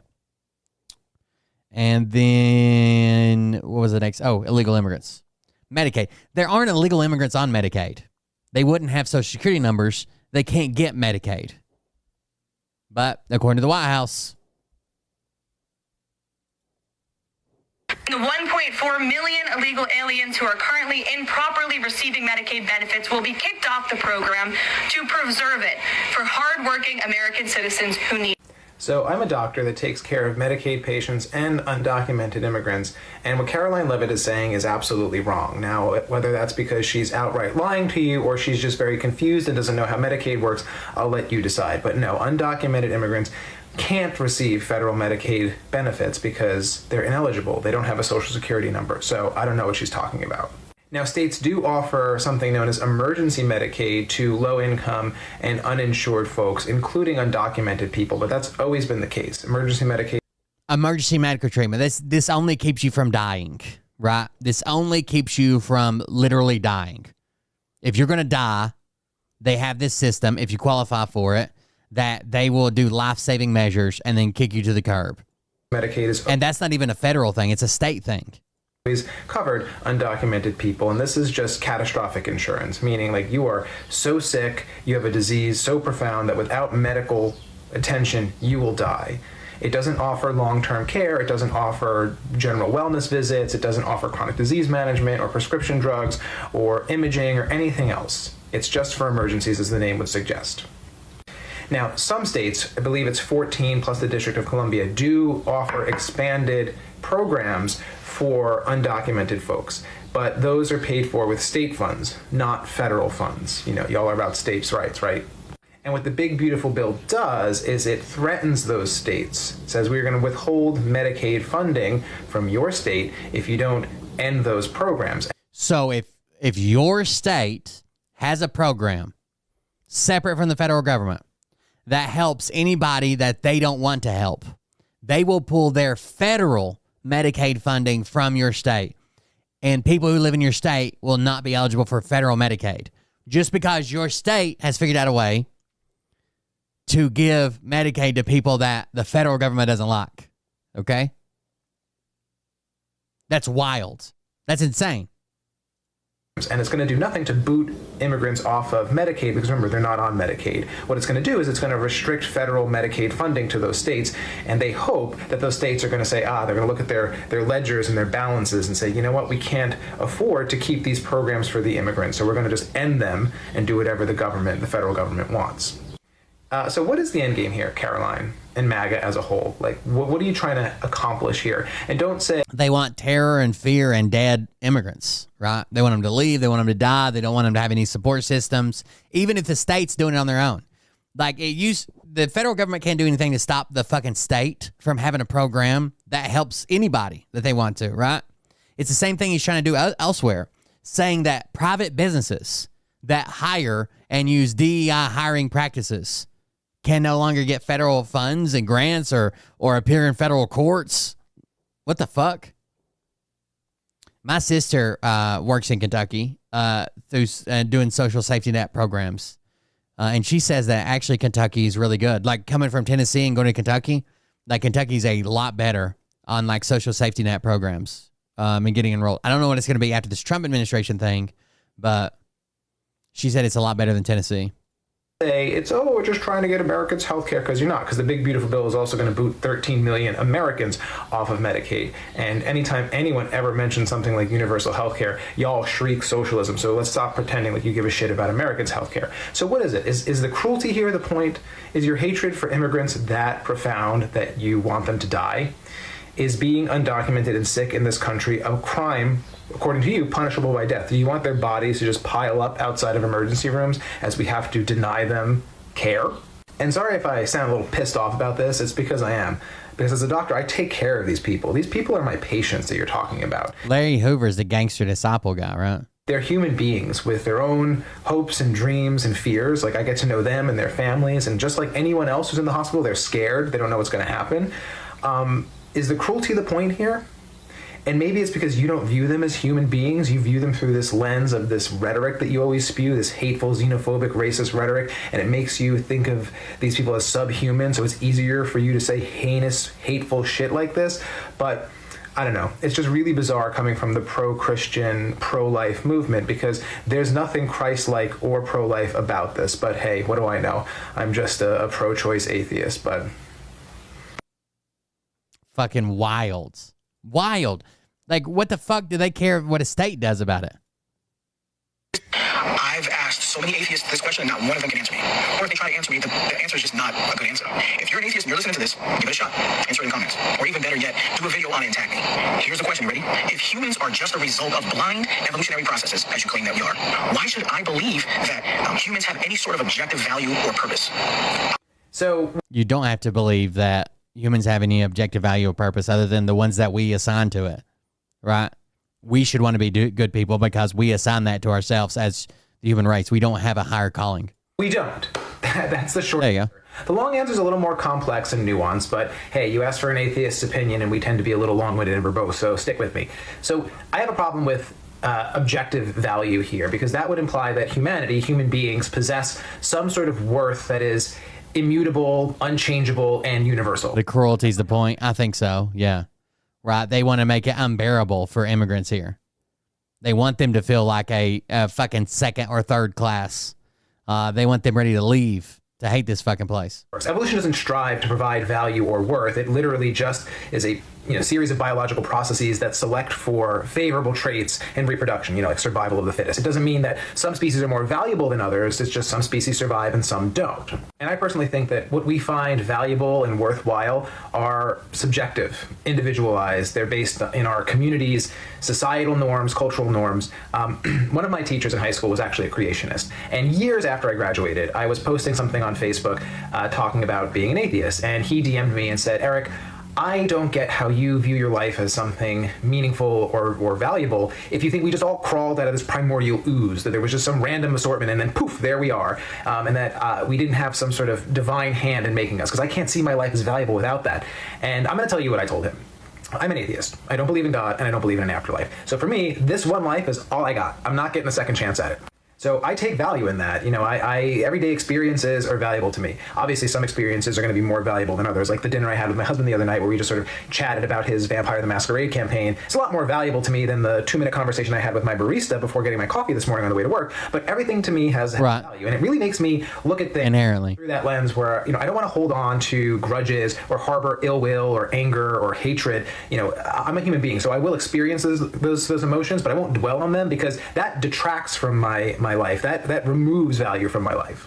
And I'm reminded of a show that I used to watch all the time growing up, 6 Feet Under. It was one of my favorite TV shows. It's a show on HBO back in the early 2000s about a family who owned a funeral home, and every episode started with someone dying, and the episode was sort of weaved into the funeral for that person. And one of the people said, why do people die?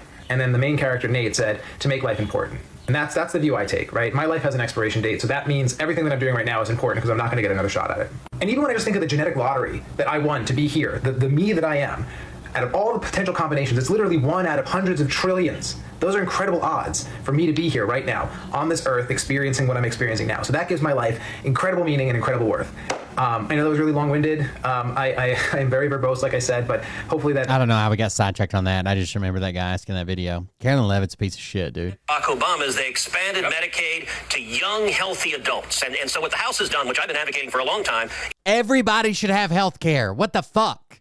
...is if you're a young, healthy adult, you should be working and you shouldn't be getting Medicaid and sitting at home just getting a government check. Now, I'm a Medicaid provider, so let's say we have a patient. Let's call her Mary. And Mary lives in a rural part of the country, and she works at her local grocery store as a checkout clerk. It's a minimum wage job. It offers no benefits, but she gets her health care through Medicaid.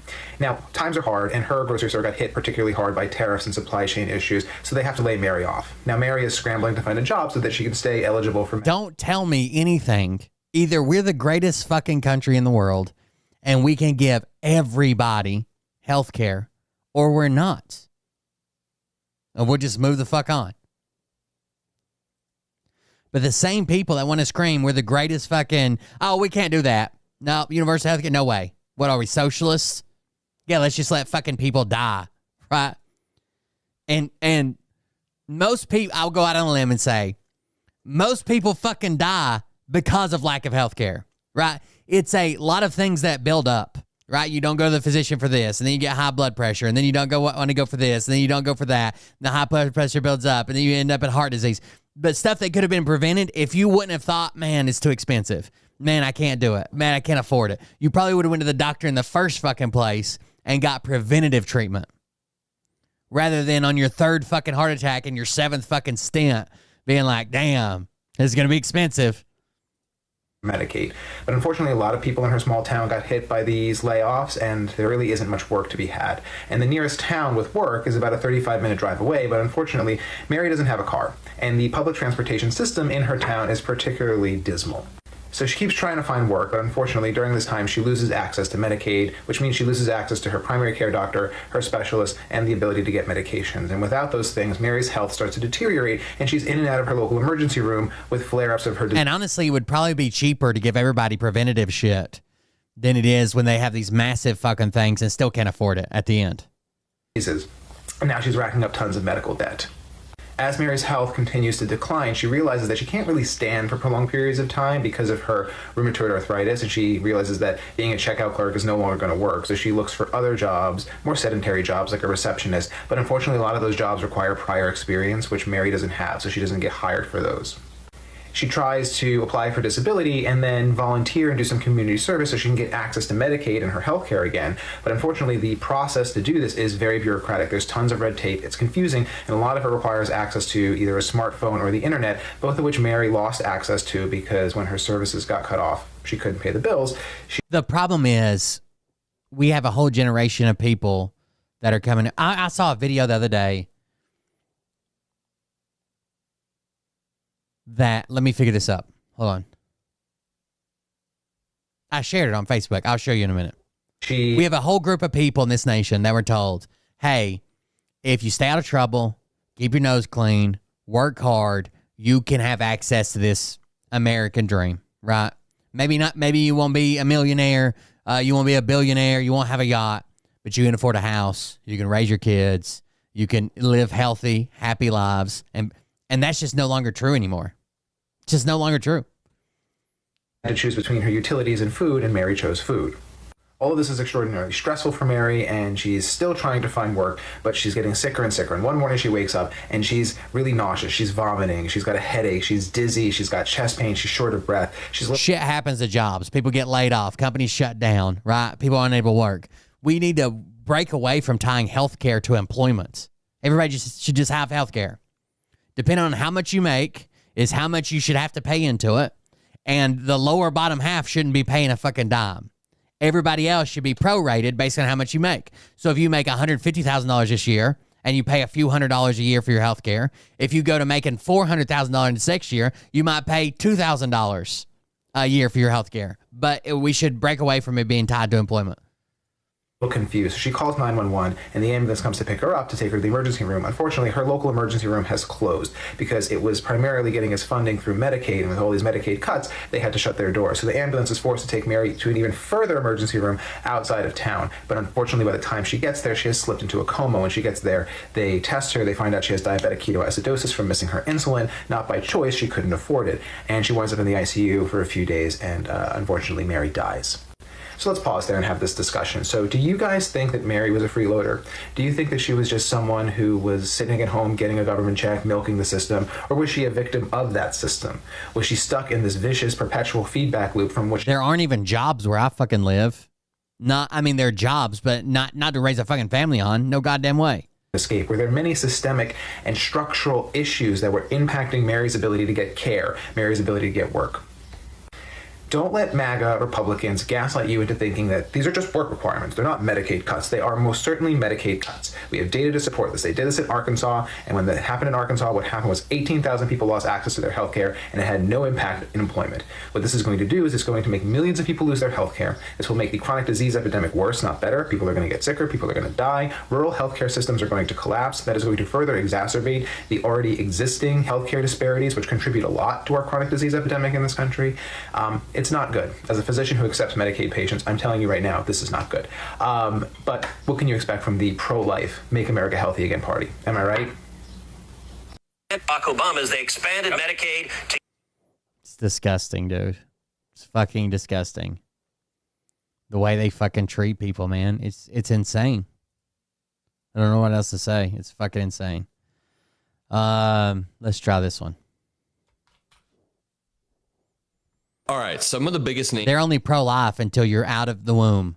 And then they're like, fuck it. You should have worked harder. Should have had a better job. Should have made it $1 million a year to pay for your chemo. The MAGA world are openly calling out the Trump admin for refusing to release the Epstein files. They're playing this weird game of cat and mouse. And keep in mind, the director of the FBI is Kash Patel. The deputy director of the FBI is a man named Dan Bongino, who was one of the largest right-wing podcasters until Trump did what he does best and plucked him straight out of the media world and put him into an incredibly vital and important position. But I mean, read this post from Red Pill USA, who is a right-wing account on Twitter. It says, FBI bigwigs Kash Patel and Dan Bongino just sold out on Fox, swearing Epstein offed himself. X is raging. Patriots wanted truth, not the swamp's tired script. Are you buying the suicide BS or smelling a cover-up? And then they post a photo of Trump and Epstein next to Kash Patel and Dan Bongino's Fox interview. Now, they just did another Fox interview trying to play even more cleanup, but let's start with the first one, because every political movement eventually creates true believers, and that's what this video is sort of about. Not just the casual Republican voters who would have voted for Mike Pence either way. I'm talking about the true believers, the people who are so invested in the mythology that they believe it deep down in their core, the type of people that will raid the Capitol for the President of the United States. You see it in cults or conspiracy circles or in Jim Jones, like People's Temple, whatever the hell. But now the true believers are turning on the Trump admin because they want to see the actual Epstein files. Check out this clip. You said Jeffrey Epstein committed suicide. People don't believe it. Well, I mean, listen, they have a right to their opinion, but as someone who has worked as a public defender, as a prosecutor, who's been in that prison system, who's been in the Metropolitan Detention Center, who's been in segregated housing, you know it's suicide when you see one, and that's what that was. He killed himself. Again, you want me to? I've seen the whole file. He killed himself. And the way they say it is so insane. It's like he's admitting of some insane thing. Housing, you know it's suicide when you see one, and that's what that was. He killed himself. Well, yeah, I mean, that was the most prevalent theory based on all the investigations. Lord have mercy. What is this crazy response from a truther think tank? Right, I call bullshit. Epstein didn't kill himself when all the cameras were mysteriously turned off. All the guards were drugged and put to sleep. Were the guards drugged? That was never revealed in any investigation. But when Trump's FBI, led by Kash Patel and Dan Bongino, were forced to say Epstein likely killed himself, there was a lot of MAGA backlash, and they just did another interview where they had to follow up. But just to go into a little bit more of the backlash, Alex Jones said, overall, I think Kash Patel and Dan Bongino are doing a great job. But on this claim that Epstein's death is not a cover-up, I call bullshit. And then they're losing their minds. One of his conspiracy theory boards that he makes for liberals, but he's now making it for the Trump admin. It has Kash Patel, it has Trump FBI Director James Comey. Like, what are all these randomly circled words? And none of this means anything. You can't just circle a bunch of words and act like it's a narrative or it's a story. And then Laura Loomer says, ladies and gentlemen, the Trump appointed Attorney General of the United States just blocked me on X because I'm holding her accountable for lying about the release of the Epstein files. Wait till you find out she lobbied for Qatar, the same Qatar that harbors Hamas. She did lobby for Qatar. She's also the one that green-lit Trump's jet, his $400 million jet. It's pure. Of course. This brings us on to the new interview with Kash Patel. Take a listen. The thing on the internet is the Epstein files. What's the answer to that? The answer to that is the same as everything else. I'm not going to withhold information from the American public ever, but I'm also not going to rush to get it out there in a which they can't. No rush. So on the Epstein matter or any other matters, we are diligently working on that, and it takes time to go through years of investigations, years of political maneuvering, and years of cover-up to get the American people what they deserve, and that's what I'm going to give them on everything. Yeah. Here's the translation for what he's saying. He's going to continue to run away and refuse to release the files under the guise of bureaucracy. He's going to say the government is too bureaucratic. The deep state isn't really allowing him to release the files when they have a monopoly. They have all the power right now. I mean, Pam Bondi is the attorney general. You have Kash Patel and Dan Bongino. They could release whatever they wanted. And really quickly, just to back up, I want to do two things. I want to give you my opinion on if Jeffrey Epstein killed himself or not. But first, I just want to say a quick moment of gratitude. Thank you to everybody who watches my videos, who's helped build this community. If you want to help build it even further, you can drop a like, subscribe. We're going to be making some huge moves soon to make sure that we are building the left-leaning media ecosystem that's needed to win back in the midterms and in 2028 and beyond. I do like Adam Mockler. Put out the volume needed to spread the truth. He's pretty good. Drop a like, make sure you subscribe, and let's just start here. Do I think Jeffrey Epstein killed himself? Actually, yeah. I think it's very, very likely Jeffrey Epstein killed himself. I know it's not sexy and it's not what gets clicks, but it's the most reasonable and evidence-supported explanation we have. I think there's a bunch of mistakes made, right? The guards were lying about making their rounds, and they weren't. Epstein was supposed to be on suicide watch, where he was checked more often, and he had a cellmate. That cellmate got transferred earlier in that day, and because he's on suicide watch, he's always supposed to have a cellmate. They did not put another person back in his cell with them.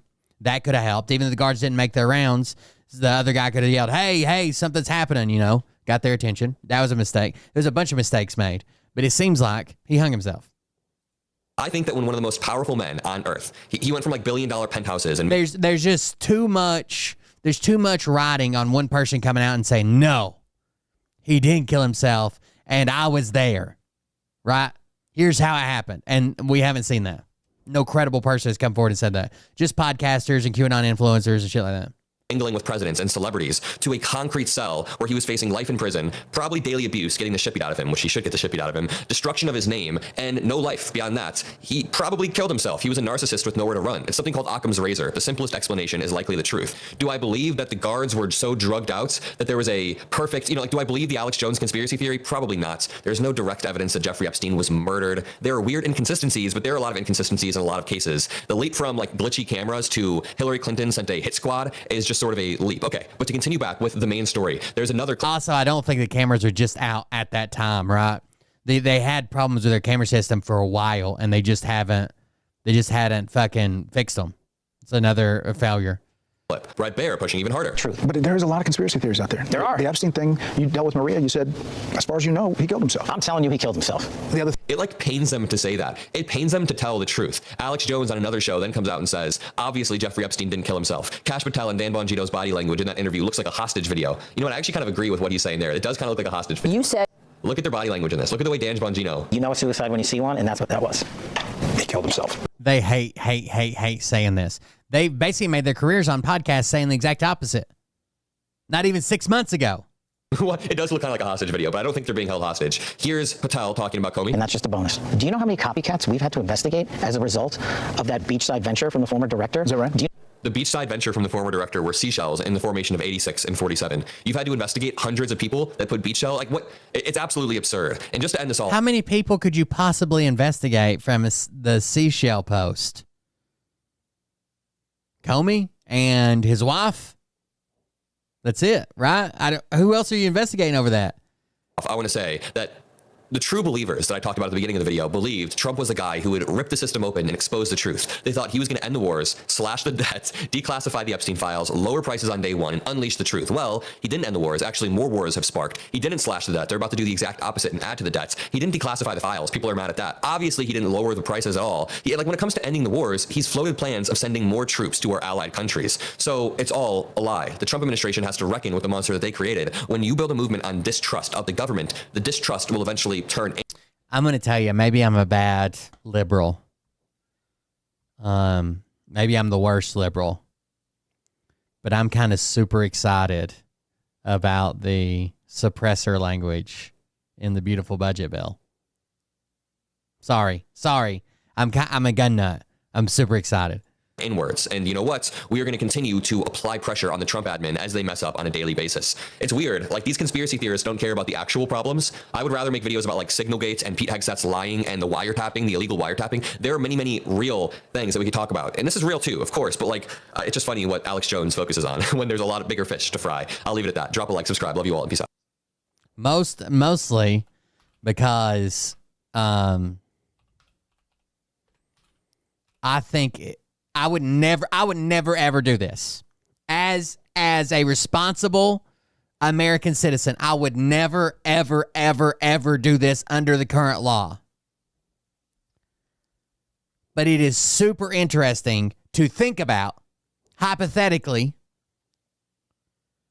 not doing this ever, but to think about just as a thought exercise, to think about suppressor design, 3D printers, homemade suppressors, how well they work, how they don't work, dry suppressors, wet suppressors, how many wipes, what size this, wrapping them in fiberglass, making really durable 3D printed suppressors with exchangeable wipes. That's a really good thought experiment, right? That's something fun to think about in your head only, and never share that knowledge with anybody. Just right here, okay? Then, if they remove the tax stamp language, hypothetically, one could then produce a suppressor from maybe that thought experiment later on, after the law is passed and changed, hypothetically, potentially, down the road, many years from now. Maybe. Allegedly.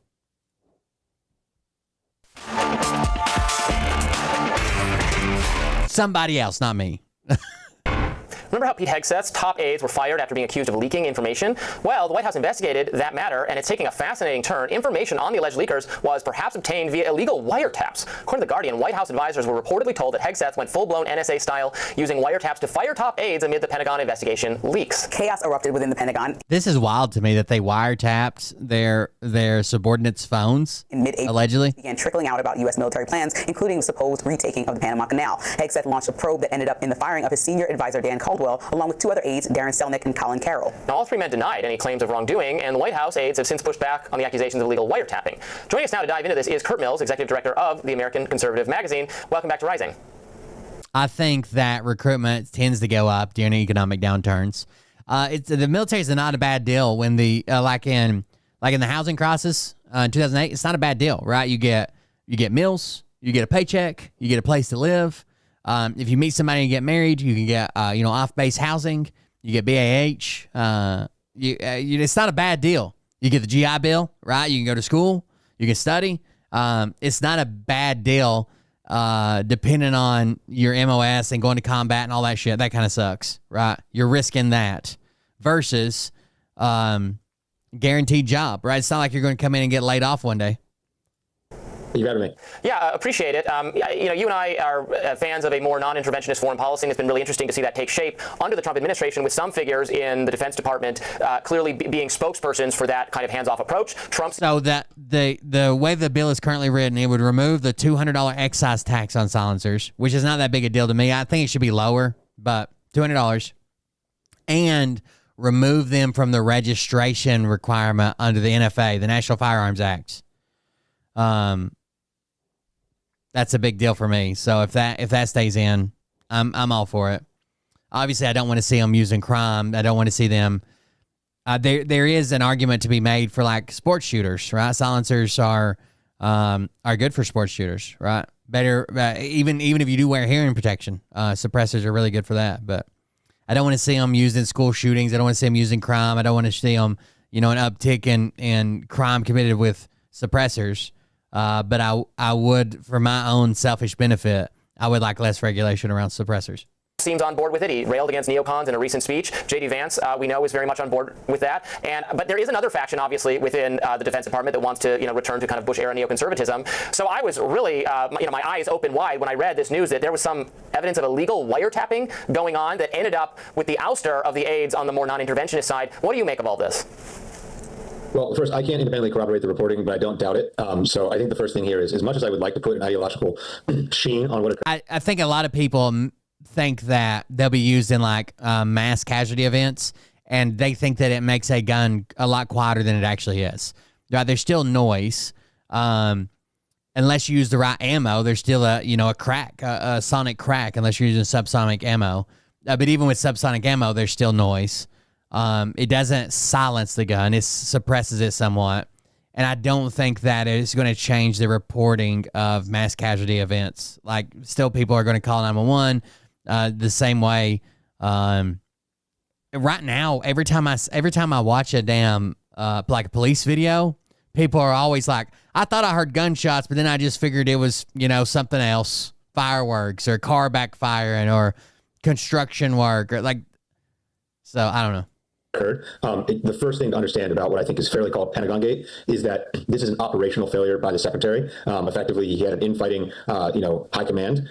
He did not have control of the situation, and he allowed it to spiral in this sort of opera buffet fashion. To quickly review, which I think has been covered in other outlets, including ours, the chief of staff, Joe Casper, who may have been under investigation himself, ordered a counter investigation on his would-be comrades, but functional rivals, had some of them frog marched out of the Pentagon, and incoherence and chaos reigned. From there, I think ideology started mapping onto it, where Hegseth and the remaining sort of rump state within the upper echelons of the Pentagon drew neoconservative support such as Senator Tom Cotton of Arkansas and other various groups in Washington, and it was a sort of retroactive justification for what occurred. As to the NSA, I think if we were going to see them used in mass casualty events, you can like $30 worth of pop, you can make one right now, pretty easily. There's entire books that are published on it. If they thought it was going to be that big of a benefit to their mass casualty event, why aren't they just making them right now and using them? The only one that I've seen in relevant crime shit was Luigi Mangione. Leaks. Again, there were so many investigations going back and forth. I mean, the stuff is basically hard to script, but it appears that reportedly at the zenith of this showdown, either Hegseth or his whip hand, this person, Chief of Staff Casper, ordered or at least consulted with the National Security Agency to wiretap reportedly the rivals within the Pentagon, which again, for all of the arguments that are being made here, that essentially that these leakers were leaking against President Trump, no evidence of that. It appears that several White House officials now believe that wasn't true. And then secondly, I don't think the leakers were the leakers. The three aides they fired, I think they had the guy that was fired before them had a personal vendetta against them. And that guy, the first guy that was fired, is very close to Pete Hegseth's lawyer. They're friends. Pete Hegseth's lawyer was getting these other three fired to suck up to Pete Hegseth. That they were fighting the so-called deep state. Meanwhile, calling up, if anything is the deep state, is the National Security Agency of Snowden fame. Yes. I mean, it is just putting rich the explanation that's going on here. And I think the brass tacks is, look, it's the president's decision, but you have somebody in charge of the Pentagon who, perhaps not terribly surprisingly, is not up to the job. What do you think, Kurt, that this moment reveals about some possible internal fracture? I think Luigi's case should be thrown out immediately. There's a bunch of shit wrong with the search and seizure, his detention. Everything about the way he was arrested is wrong. Within the Trump administration. Well, sure. I mean, I think, it's interesting because the Pentagon Gate itself occurred before this sort of warp speed month in which Trump has pivoted on Middle East policy. So Pentagon Gate was the sort of side scandal where the parallel scandal to Signal Gate. And of course, Signal Gate was ushered in by former NSA Mike Waltz, or at the time NSA Mike Waltz, and Hegseth was also involved. And the reality is, if there hadn't been strikes on the Houthi rebels in Yemen, which, in my view, were wholly elective and at the service of a foreign power, there wouldn't have been any of these scandals. I mean, it's a counterfactual, but it's hard to prove. The Yemen panic caused both the ouster of Waltz and may yet cause the ouster of Hegseth. Meanwhile, in the last 28 days since May 1, since Waltz's ouster, you have seen the effective. I mean, look, he's Secretary of Defense, but he's heading to Singapore today. What particularly is going on in Singapore? I mean, maybe a huge China fight's about to happen. We don't know about, but all of the action is in Europe, in the Middle East right now, and I think you have effectively a sideline Secretary of Defense. As to the ideological combat that is going on, I think it's interesting. I think to an extent, maybe he's very paranoid about the people around him for sure. Rhetorically, this administration has been all on the same page. I mean, even Waltz spoke about the need to end the Russia-Ukraine war. war. But behind the scenes, you have this sort of, remaining old guard who are increasingly being flushed out. Rubio reorganized the National Security Council over the weekend, but you're still the blob within Washington, D.C. And I hesitate to use that term because it's a little too all-encompassing, but there are these retro con inc, neoconservative establishment organs that still want to impress its will on this administration, probably most prominently the Wall Street Journal. I think they've got some real issues. I think the judge would have to be pretty corrupt to not give weight to these issues. One of the issues, they accidentally monitored a protected call between him and his lawyer. Like immediately, that's a mistrial, right? That should be a mistrial immediately. Board, which again is wailing today about the course the White House is taking. You mentioned the events over the course of the last month, which happened. The wiretaps is all rumors as of right now. Allegedly, Pete Hegseth's lawyer said it to White House administration, and the White House is kind of freaking out about it. Very dramatic in terms of Trump really leaning into this, again, non-interventionist or whatever you want to call it, ideology with respect to Middle East policies and so on. Do you think neoconservatives who still exist in the administration, I don't know, is Rubio still one of them? As recently as 2 years ago, he was, I think, having the exact same ideological views that he's had for years and for even decades, but now he's being viewed as one of the more successful operators within the Trump administration. And Trump obviously doesn't operate primarily on the level of ideology, right? He has other considerations, and ideology is kind of a background. Rubio has sold out everything he ever once believed in for these people. J.D. Vance operates on a slightly more ideological level, at least. Do you think they're biding their time, and they think that some Trump people will burn? Hegseth himself is one of the more scandal-plagued members of the administration. He could go be replaced by someone who also looks good on TV and has a totally different ideology, and then they'll be back in power. My only slight critique is I do think Trump is fairly ideological. The moves we've seen in the last 28 days, the zeal to end both wars, these are not things that a president would do if he wanted to coast. Just rewind. January 2025, he has basically all the Silicon Valley oligarchs in the front row. He's on top of the world. He's recovered from nearly 100 indictments, 10 years of a political circus, the horror of 2020 and 2021. And he could have just done a coast center-right administration where he cut taxes and bombed Iranian nuclear sites. This is not what he's trying to do. So clearly he believes in stuff. The people around him talk about the L word, which is that he's increasingly and has been for years talking about his legacy. So I just push back a little bit on that. Obviously, Vance was a selection of a sort of true believer, a clear olive branch to the so-called new right. That's not in dispute. As to the other ones you flagged, I think Rubio himself has done a bit of an ideological volte-face. That's not really in dispute. But I think he is a very effective operator, and as you said, and he's very, very competent. What he actually believes, I'm not sure how relevant it is at this particular juncture because he has staffed a State Department that is teeming with this kind of perspective. And I think, that's 90% of the way they are being relevant to what we're discussing. As to the other players, again, I think they are, careers that are in mid-level positions that don't have as, high a profile. But more importantly, I think they're in the organs of conservative Inc., the Wall Street Journal editorial board, what remains of National Review, et cetera, et cetera, et cetera. And most notably, the Senate GOP. Congress still exists, and they are trying to remind the president of that. But I think it is a showdown. They are not going to win. Yeah, we'll have to stay on top of this. Kurt Mills, thank you so much. British journalist Tommy Robinson. If this comes out as true, that is insane. If they don't cut Hegseth loose after that, that's fucking insane, dude. Illegally wiretapping his subordinates' phones to see if they were leakers. Kash Patel. Thanks so much for the time. Welcome to Quantico, Brett. This hasn't been on TV, this kind of behind the scenes. This is where an FBI agent or analyst starts their journey, right? Absolutely. This is where Phil started at Quantico. The first grade facilities that we are trying to dedicate to the men and women who want to join the FBI need some upgrading, as well as the standards that we need them to meet the violent crime. And all of that is engineered right here in Quantico, Virginia. And we're thrilled that you're coming here for behind the scenes. Yeah. So applications to be an FBI agent. Back in March, it was about 5,600. The last time the Bureau saw monthly figures like this was back in April 2016. But you're seeing big numbers. We're seeing huge numbers. And I think that's in large part to the administration's response on which way the FBI wants to go. Last year alone, the average for per month application was about 2,500 applicants per month. The first 2 full months of applicants we've had since I've been in the seat, we're at 5,700 applicants a month. So that shows me there's an excitement for the American citizen to join the Bureau. All right, so let's talk about some of the things that you're doing. You're doing a lot of things all at once. One of the operations is on fentanyl, Operation Raptor. It's really across 4 continents, but you not only the fentanyl, but also the precursors to fentanyl from China. They basically saved every American from an overdose. All of us. Brett, almost no one's talking about it. Man, woman, and child. Synthesized and manufactured drug. You don't clip it from a tree. And if you want to choke off the amount of fentanyl that's pouring into America, that's killing an American citizen almost every 7 minutes, you got to go to the source. So one of the first things I did when I became the director of the FBI, I said, we're going to mainland China. We're hitting up the fentanyl precursor laboratories and the banks that are moving the money and the transshipment routes. We started that over almost 90 days ago. We're going to suffocate the snake. We're going to cut off its head. We're going to use our interagency partners at Treasury for sanctions, at State Department for diplomatic negotiations. But the simple fact is the Chinese and the CCP have gotten smart. They said, okay, we're going to stop sending fentanyl precursors directly to Mexico because you've done such a good job at suffocating the southern border. We're going to send them elsewhere through other agencies, through other countries, and we are attacking those points to choke off the fentanyl precursor distribution. No one has done that before. To date, this year, we have seized 1,000 kilograms of fentanyl in the United States of America. That's 480 million lethal doses. That's enough to kill everyone in America and Canada combined. And there we go. They've saved us all. That's just in these 3 months. You know, you coming in, before you got this job, were obviously a critic of the FBI, how it was being operated. Now, after being on the job, for as long as you've been on the job, what about the FBI did you get wrong before becoming director? Like, did you have some preconceived notion that turned out to be wrong about the Bureau? I think what I was a critic of was the leadership, people who sat in this seat before me, and people who were the deputies and the very senior portions of the Bureau who manipulated and weaponized the Bureau. I was a fierce critic of it because I led the Russiagate investigation, and I proved that my predecessors went to a federal court and lied to them just to weaponize the FBI and the DEA. That is 100% true. I think one of the things that surprised me the most, and pleasantly so, was that the amount of men and women at the FBI that hated that they did that to the Bureau. And that when I got in the seat, when Dan Bongino got in the seat, they said, we want to fix this place. We want to work with you. We've been trying to do it for years. We've been trying to increase training. We weren't able to. We've been trying to take the technological advancements around the world and import them into the FBI. That hasn't been done. And so we've just seen a void in terms of long-range planning at the FBI that all the men and women at the FBI wanted to do, and their leadership wouldn't let them. You know, you were on with Maria a few weeks ago, and you said this. What we can do now is continue to put out the documents and the information that these people withheld from the American public. You're about to see a wave of transparency. What do you mean? Where?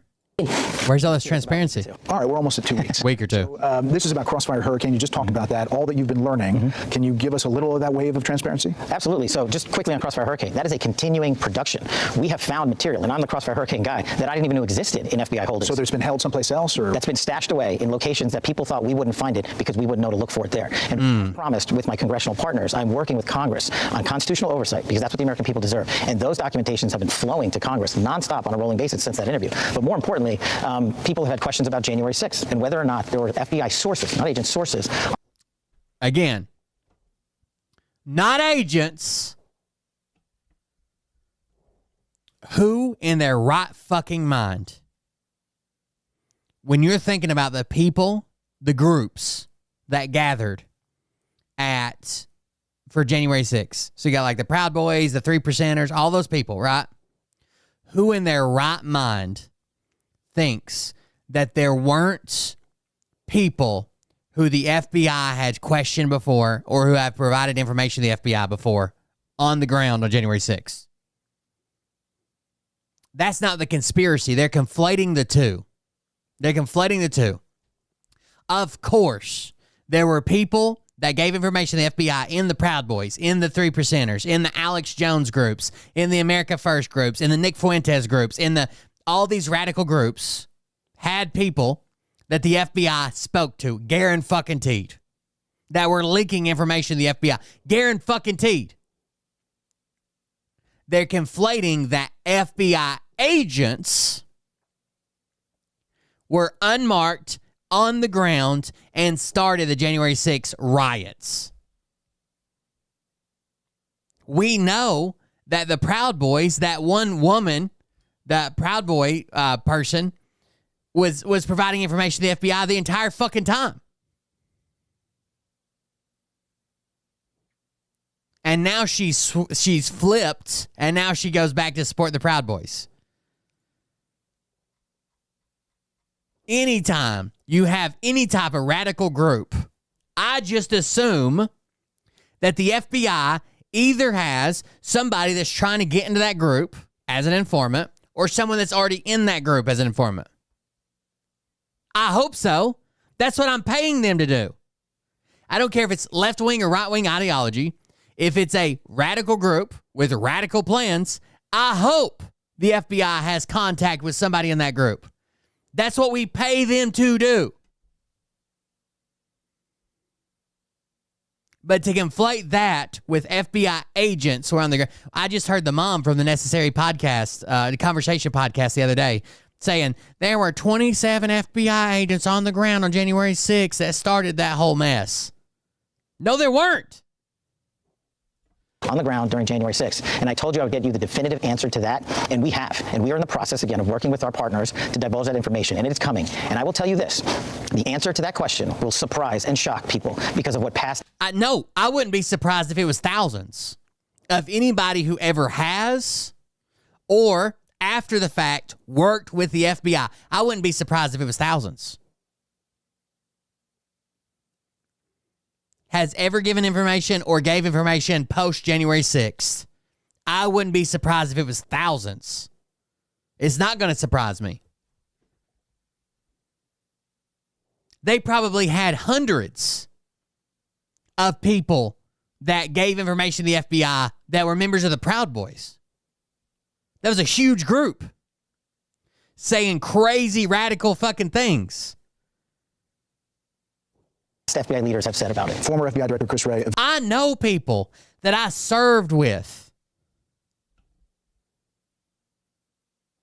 I know people that I served with that literally go out and join crazy fucking groups now and report that to the fucking police. So they do, for fun. They infiltrate groups and report it. Eventually admitted to Congress there were 26 FBI confidential human sources in around the Capitol January 6th, but not actual agents.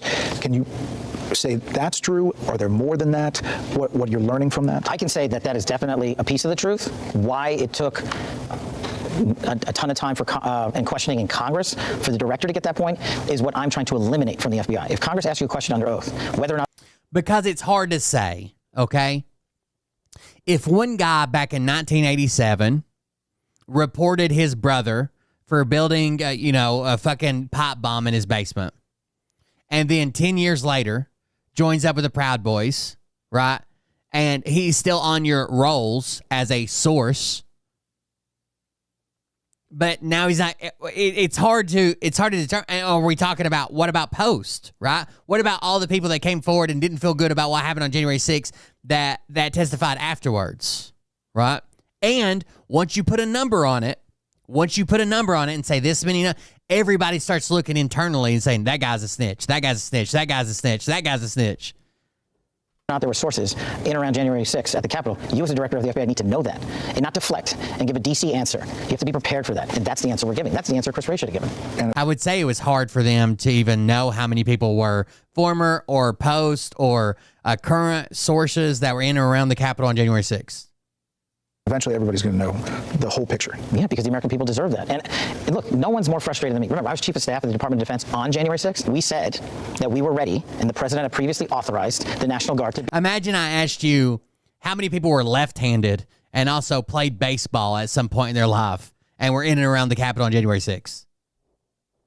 Be there days in advance. I spent 2 years, a small fortune, grand juries to testify to the truth. And what happens now, years later? We were right. Bowser and Pelosi rejected that offer. And instead of figuring out how to prevent security lapses like that ever again, the American public spent tens of millions of dollars and countless hours on TV listening to conspiracy theories because those in positions of leadership failed to tell the American public the truth. Conspiracy theories. That Trump fucking sent those people there for exactly what the fuck they did. That he sat around for several hours, refusing to tell them to go home. Watching it, hoping that they're going to keep him in the White House. But there's a lot of conspiracy theories out there. There are. The Epstein thing, you dealt with Maria, you said, as far as you know, he killed himself. I'm telling you he killed himself. The other thing on the internet is the Epstein files. What's the answer to that? The answer to that is the same as everything else. I'm not going to withhold information from the American public ever, but I'm also not going to rush to get it out there in a format in which they can't... 2 more weeks. On the Epstein matter or any other matters, we are diligent. Remember when they did the big reveal with the binders and they said Epstein files and they brought DC Drano and all the fucking influencers up there and they found out they didn't get anything new, that all of it had been on the internet for years? Working on that, and it takes time to go through years of investigations, years of political maneuvering, and years of cover-up to get the American people what they deserve, and that's what I'm going to give them on everything. Yeah, and if somebody says, how long is that going to take? We always see investigations in Washington that end up in blue ribbon commissions, and it doesn't seem like anything comes from it. Do you think actual prosecutions will come from some of this stuff? I think from some of this stuff, when we go back and look at things like the pipe bomber case, the cocaine in the White House, January 6th, and Crossfire Hurricane, the prosecutorial decisions will lay at the Department of Justice, but we are rigorously investigating them, and I think we've developed some great leads. And I also think we're not going to wait for any blue ribbon commissions. That's up to Congress. I don't think that anybody thought that the people were going to react after the Trump speech at the Ellipse, that they were going to do what they did on January 6th. So now I think looking back, everybody that had anything to do with security can look back now and say, yeah, we probably should have done better with security. yeah, we probably should have had more cops here, or the National Guard here, or fences, or barbed wire, because no one is expecting them to go break into the goddamn Capitol to try to kill Mike Pence. Congress. If they want to do that, that's totally fine. They're a coordinate branch of government. But we've got answers coming on all these matters.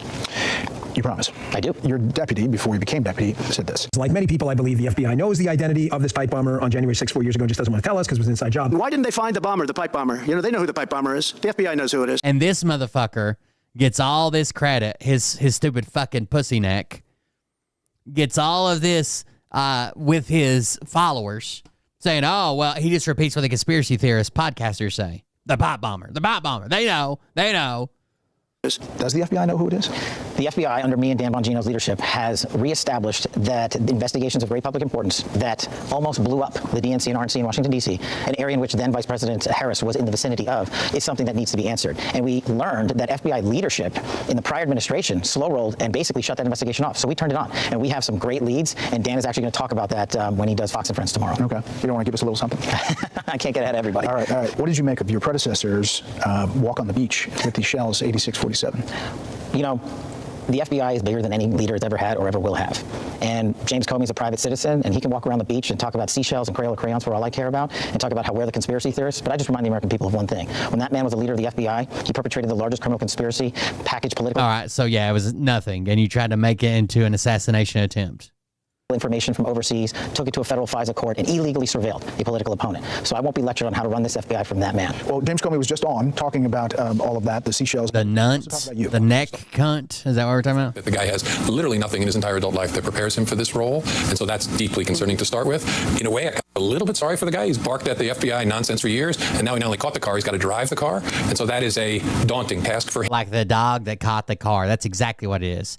He spent years running back and forth in front of a fence. Bark, bark, bark, bark, bark, bark, bark, bark, bark, bark, bark. Right? Now he caught the car, and he's in the driver's seat.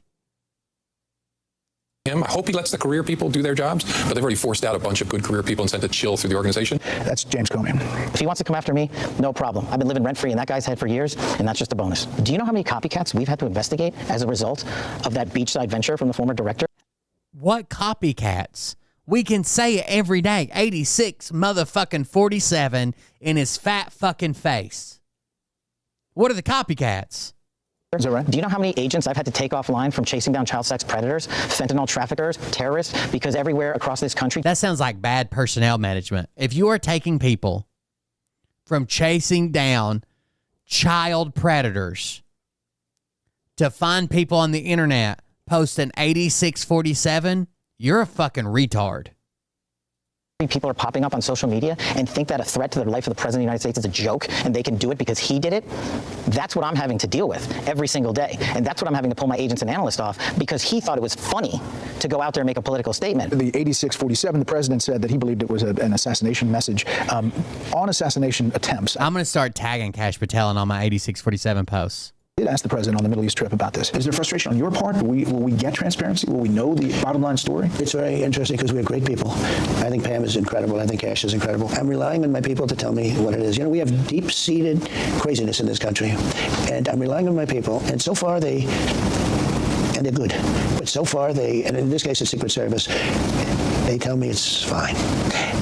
But it's a little hard to believe, to be honest with you, okay? It's a little bit hard to believe as I get that throbbing feeling. You know, it sounds like he wants more about at least the Butler guy. He's throbbing about it. Know a lot about. Will we know a lot more about him? Is there more to know? I don't know that there's more to know, but you're going to know everything we know. Oh, there's probably no more to know. So it's not a giant conspiracy where Democrats, when they're not eating babies, are trying to kill Trump? Weird. And that's the other thing we did. We take assassination attempts, especially the President of the United States, extremely seriously. And we don't feel that the American people have been given the information they need on that. And we're digging through the files and we're getting them a more robust picture of what happened and whether or not there were any connections. I get all that. And I also understand investigations underway and there's potential prosecutions for people who are living, but he's dead. Mm-hmm. And we knew a lot more about a lot of different people than we know about that guy. And, you know, there's people that circulate all kinds of stuff, that it was an inside job or there was foreign influence or whatever. Can we say that it's not that? And that's a great example of people looking for things where things don't exist. In that specific case, since that individual is dead, we are able to say a lot more, unlike the Merchant case in New York, which is ongoing, and whether or not there are any connections. We have definitively given that information over. Director Patel, stand by if you would. Hey, Sean Hannity here. Hey, click here to... All right, now let's see Dan Bongino's follow-up. where he talks about being divorced for some reason. High interest cases that went unsolved in the Biden era. This is what he was supposed to come on Fox and Friends and talk about.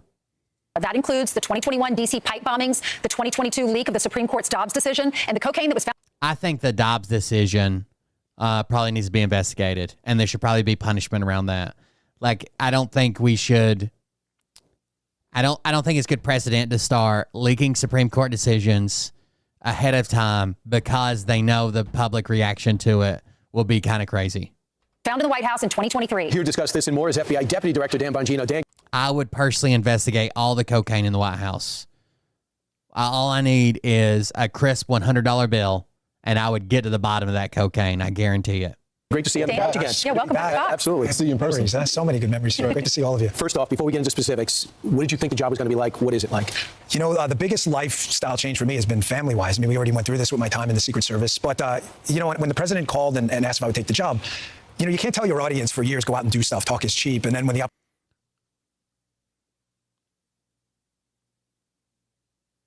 What the fuck is that hairline?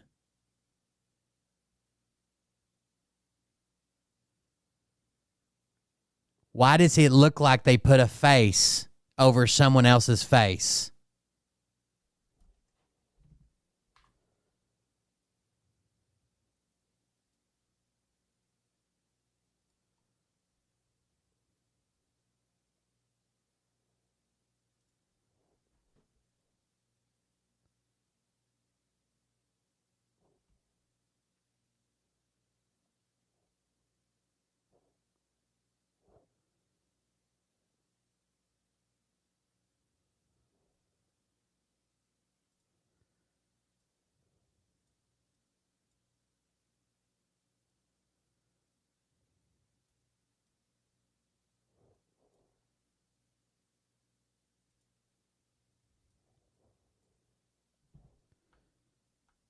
What the fuck is going on here, dude?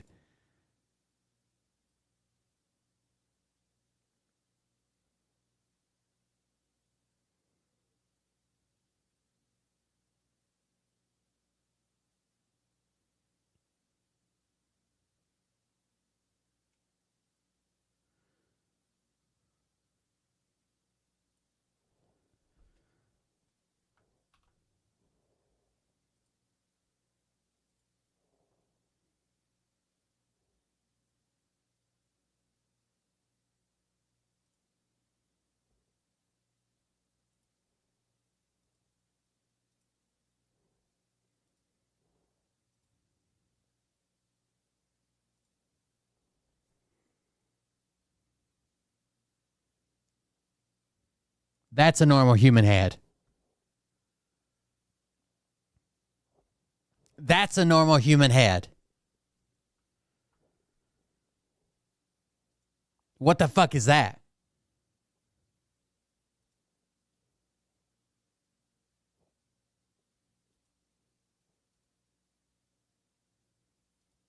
Why is it all extra? His sideburns have to start behind his fucking ear to catch up to his chin.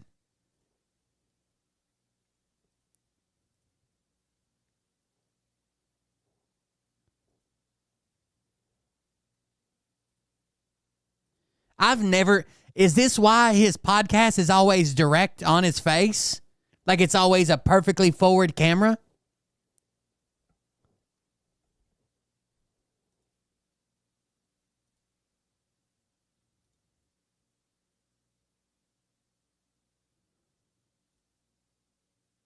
This looks like I made it up. This is the photo. Look at this one. Just get used to it for a second, okay? I know his neck's messed up. I know there's a blank spot. Just get used to this one for a second, okay? Nice hairline. Nice straight down in front of his ear. All right? Get used to this. Breathe it in for a second. Just check it out. Breathe it in. All right? Everybody knows this is his face, right? Just accept that this is his face. Just look at it for a minute. That's what he looks like. That's his face. Now, how fucking unnatural does this one look?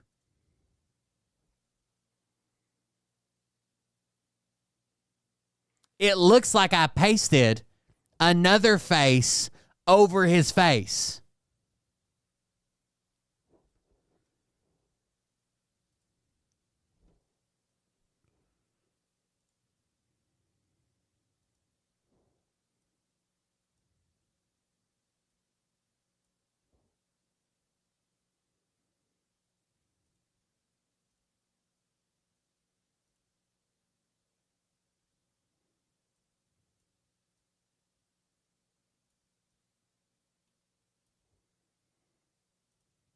How far can we take it?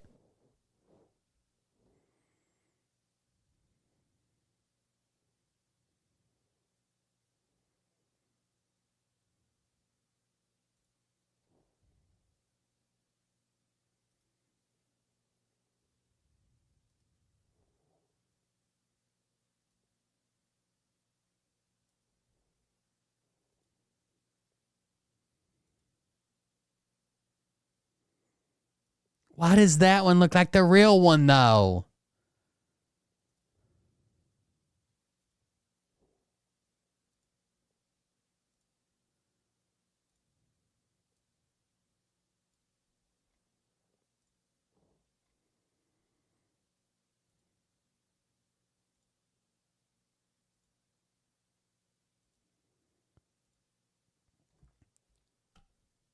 Just so everybody knows, number 2's the real one.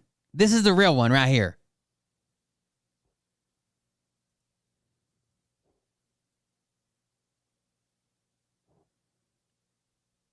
Even though this one looks like the real one for a normal human proportion, this is the real one.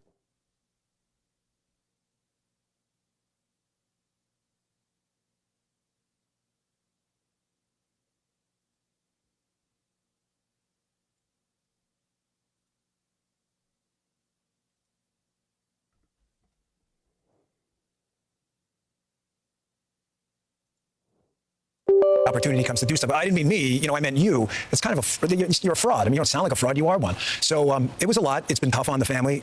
People ask me all the time, do you like it? I say, no, I don't. But the president asked me to do this to like it. Nobody likes going into an organization like that and having to change things and make big, bold changes. But, I was at one of our facilities yesterday down in Winchester, and a woman who worked there very nice said, I used to watch your show. I miss you. I said, I miss me too. Part of you, part of you dies a little bit when you see all this stuff from behind the scenes. You're doing this for country, so we appreciate that and we thank you. And we're excited to find out, to roll back the curtain and find out what's deep in the FBI. We have so many questions about those 3 cases we just mentioned. Y'all are doing a deep dive into this. What's the latest on those investigations? So the moment Cash and I swore in, we realized that the first thing we had to do is rebuild public trust. This is your FBI. It's not mine. I tell the employees every day, you don't own it, you don't own it, I don't own it. It's like being the center fielder for the Yankees. That'll live with you forever, but you don't own the Yankees. It's a proud franchise. The place has taken a reputational hit. There is zero question about it. There were a lot of bad actors. One of them still out there causing us all kinds of trouble. So we had to fix it and rebuild public trust. There's something wrong with his fucking head, dude. Ways to do it is these cases of significant public interest that matter. We had 2 pipe bombs planted on January 6th. I mean, we were told by partisan actors out there this was the insurrection, the world was going to fall apart, and no one seemed to show any interest in this case. The second we got in, I put a team on it, and I said, I want answers on this. And I'm pretty confident that we're closing in on some suspects. The reason, by the way, I use social media with these cases, I'm trying to communicate on social media, is nothing's by accident, guys. I do nothing by accident. Every time I put a tweet on it, we get tips. We got a fascinating tip on one of these cases, one of the 3. I don't want to say which one, but I'm pretty confident that we're going to close out one of them, hopefully shortly. And in the cocaine in the White House, I saw someone on social media, which is fine. Everybody's entitled to an opinion. We work for you. Well, so it's not that one. And it's the one it's the pop bomb. It's the one you were just talking about, you fucking retard. I don't care about the case. Yeah, I do. I was a Secret Service agent. A potentially hazardous material made its way into the White House. Nobody seems to know how it got there, and nobody seemed to investigate it fully. What planet do we live on where that's not a public interest? So you're faced with this interesting thing. I've known you since I was a kid, and I know your instinct is to swing back. But you promised that you weren't going to do that. You promised that you were going to get rid of the partisanship, and you were going to go back to being a law enforcement officer. Yeah. You went in there, and there were some cases that were closed or still open that a lot of the public felt a little sketchy about. the first assassination attempt against President Donald Trump. It's like, is he really the guy? What happened with Epstein? Can you say with confidence, as a lot of people used to be their guy when it comes to podcasts, appearing on Fox News, but now as a law enforcement officer, can you say we have all the information? Well, I'm never going to say we have all of it. And people ask me all the time, are these cases closed? And whether they're closed administratively is irrelevant. If new tips come in, we're absolutely going to follow them. And that's why I always put out, if you have additional information, please let us know. Those two cases obviously are of significant public interest. I'm just telling you what we see in the file. I just want to be crystal clear on this. I am not asking anyone to believe me. I'm telling you what's there and what isn't. Right. There is nothing in the file at this point on the Epstein case. And there's going to be a disclosure on this coming shortly. We are working through there is video. That is something the public does not. There's video of him killing himself. No, not the actual act, but the entire MCC Bay, it was only one camera. There's video that when you look at the video, and we will release, that's what's taken a while on this, we are working on clean. I don't think they have video cameras in each fucking cell. I mean, that'd be a serious invasion of privacy that you could get. That's what the Q-tards think. Like, there was a camera on his cell, and it went out, right? One of the cameras was out that went down part of his hallway, right? But that'd be a horrible invasion of privacy that you could get with a simple records request, right? FOIA request. You could look inside the guy's cell. Of course not. Cleaning it up to make sure you have an enhanced, and we're going to give the original so you don't think there were any shenanigans. You're going to see there's no one there but him. Right. There's just nobody there. So I say to people all the time, if you have a tip, let us know. But there's no DNA, there's no audio, there's no fingerprints, there's no suspects, there's no accomplices, there's no tips, there is nothing. If you have it, I'm happy to see it. There's video clear as day. He's the only person in there and the only person coming out. You can see it. So there's three cases that you're looking at, the D.C. pipe bombings, the Supreme Court leak on the Dobbs decision, and the cocaine in the White House. You say one of them, within a day or two, we're going to have a major break? Well, we've got a good tip this morning. We're going to run it out. We're not going to be able to make that public, obviously, right away, because we have to make sure. And, we have to go all the proper steps. What I don't want to do ever, and I've said this before, it's not an excuse. I can't say to the public enough. I put it in my tweets all the time. I'm not asking you to trust me. Nothing drives me crazy when people go, they're asking us to trust the plan. I am absolutely not. Read my tweets. I don't want you to trust me. I don't. Don't trust the plan. I'd be nice. That's a shot at QAnon in itself. All I care about is results. So let's talk about what the president wants. He clearly wants a result when he told Brett Baier on the assassination attempt. He's got questions on the first one. Watch. There's a lot of frustration that we still don't know about that shooter in Butler, and we don't know about his communications. Will we get transparency? I thought it was strange. The one guy had 18 cell phones. Okay, I have a lot of cell phones, but I have like 2. I go that a lot, and I think I probably make more calls than him. They live outside of Butler in a little place.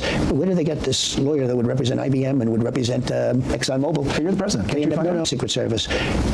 They tell me it's fine. But it's a little hard to believe, to be honest with you, okay? It's a little bit hard to believe as I get that throbbing feeling. So, Dan, the question is that a lot of people have wondered is, did this kid have help? He could not have pulled it off by himself. Was there a foreign actor? Did someone provide him with weapons? Was there chatter online? Well, let's be clear. There are two separate parallel tracks here. Foreign actors targeting people in the United States, and it's not just the president, it's others. That is a very real track. The question is, do they intersect? The case file now, which, by the way, we are going to make another public release on this coming up. We're just kind of finishing up the product now to make sure it's tight and put together. You're going to see a lot of what you've heard about online does not exist in the case file. I'm not telling you information may not surface later. We do the PDB, the President's Daily Brief. We get the same brief, me and Cash, every morning. We have warned people out, telling them if there's something there we want to find. They have shaken every tree on this. You talk to his classmates, you talk to his family, you talk to everyone, because they burned the body, cremated, and they cleaned the whole house out. Yeah, and here's the thing. There are, like with the Epstein case, for example, we have a number of... These are national news reporters peddling conspiracy. It's insane. Significantly odd abnormalities that would make a normal person go, huh? What? Mm-hmm. If Lawrence is near his bank at 4 o'clock and the bank gets robbed, but we know Lawrence reported to work afterwards and has an alibi, the fact that the bank was robbed, it's a fact that Lawrence was there, but it's not evidence that Lawrence committed the crime. Mm-hmm. Things, really, really bad things happened in this case. But when you see the report we're going to release, you'll see that not everything you've been told is true. But the president is not wrong at all. I mean, he's entirely, he was shot in the head. He was shot in the head, got up and screaming, fight. Of course he's going to want answers, but that's our response. Do you know the reason that Trump wanted his shoes so badly back? I forgot about this. But do you guys remember when they made fun of how tiny his feet were? Now Trump is wearing normal human male size shoes. I think he stuffs his shoes. I know he wears heel lifts. I know that. I think he stuffs his shoes. And he didn't want people to see his tiny feet. Do you guys remember this?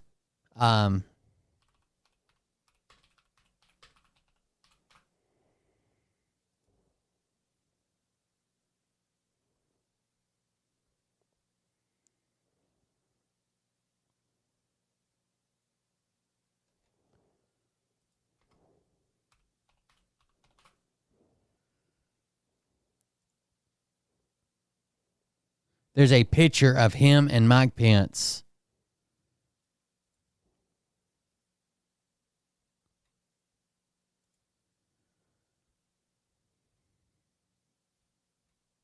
I bet you have to watch this video. Hold on.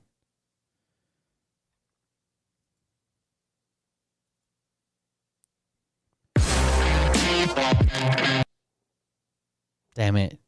Get through the ad.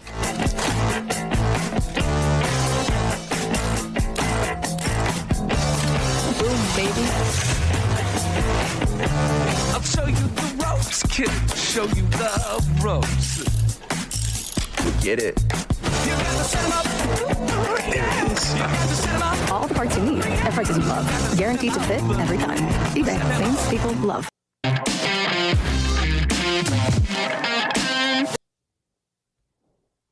Look at him.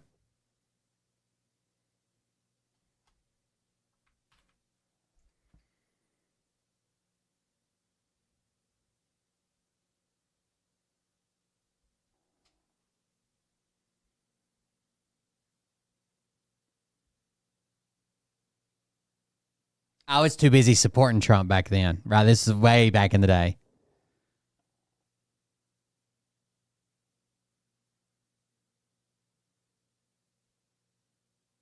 Pence wears an 11.5. Why does Donald Trump wear a 6? But now he wears big giant shoes around.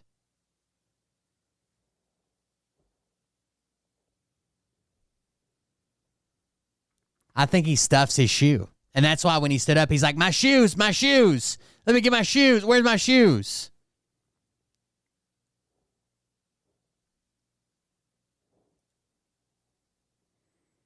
Responsibility. And nothing's ever closed, though. If new evidence surfaces, we'll be sure to get it out. Just things that were strange. The slope roof thing, you know, the guy was on his bicycle roaming around, never caught, never seen. Let's talk about something that's been in the news this morning, and that is Kash Patel talking about how when James Comey was on the beach and he posted that social media, 8647, he claims that he just happened to walk up along the beach and they saw the shells, he and his wife, and he put it on social media, says he thought it was innocent. He was the director of the FBI, but thought it is innocent. He knows what 86 means. Then Kash Patel said, now we have all these copycats, and now y'all are having to pull resources from... I mean, how old is he, dude? There's no way in the last 4 years he grew 5 shoe sizes bigger. There's no fucking way. Like, we know he wears lifts. We know he wears a girdle. He's wearing shoes way too big, and he's got a prosthetic or something stuffed in him. That's why he wanted his shoes. If he would have left, someone would have grabbed his fucking shoes. And that would have been the end of this. Why the fuck is half of it filled up with a wood block? What is this? From all these serious crimes, terrorists, gang-related individuals, drug traffickers, and people who are abusing children. You're pulling them off to go research these copycats because we can't afford another assassin. Why are you pulling people off of that? To go look at fucking people posting 8647. I'm going to change my fucking number to 8647. Assassination attempt. I got to tell you, of all the things that have surprised me in the close to now 3 months I've been here is the depravity of Jim Comey. This man is a disgrace to the badge, the FBI, and the country. What he's doing right now, one, going out and taking shots at Kash. Kash doesn't belong. Kash was the chief of staff at the Department. Kash is a patriot. Kash has served in numerous. He has no qualifications for this job. High-level roles, taking personal shots while you're on the beach, implying a threat towards the president and blaming your wife about it. And let me just add about James Comey, Saint Comey, who walks around and moralizing to everyone how wonderful of a human being he is. What you said is absolutely accurate. We have wasted countless man-hours now running out tips to our tip line about people putting 80... He's pretty close to a drag queen. 647 because of Jim Comey, because he cannot control himself and his emotions. He is a child. He is a tips to our tip line to everyone how wonderful of a human being he is. What you said is absolutely accurate. We have wasted countless man-hours now running out tips to our tip line about people putting 8647 because of... That sounds like your supporters are retarded.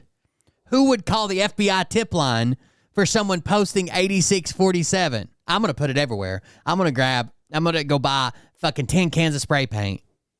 And everywhere I go, I'm gonna fucking tag the wall. Jim Comey, because he cannot control himself and his emotions. He is a child. He is a big child. And let me tell you one more thing. Look at Jim Comey. Who wants you to believe? Jim Comey taking a shot at the president. Oh, look at me. I'm such a victim. The president's going after me. He's making a ton of money on this book. The only person that got prosecuted was the president. Jim Comey, we're finding stuff even now. Wait till you read the stuff that's coming out. Does he still have loyalists in the building? Because when I hear the FBI director saying, you guys are finding boxes that are hidden, okay, how does that happen in the Bureau? Well, we were there a couple of weeks, and luckily there were a lot of people up there who grabbed us by the arm the minute we came in and said, "Thank you for being here. You know, we need to talk." Fucking robot-headed bastard. There are people there who... It's too long. His head is too long.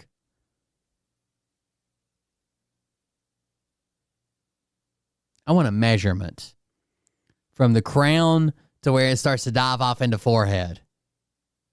It's like 18 inches, dude. There's something wrong with it. I'm going to save that.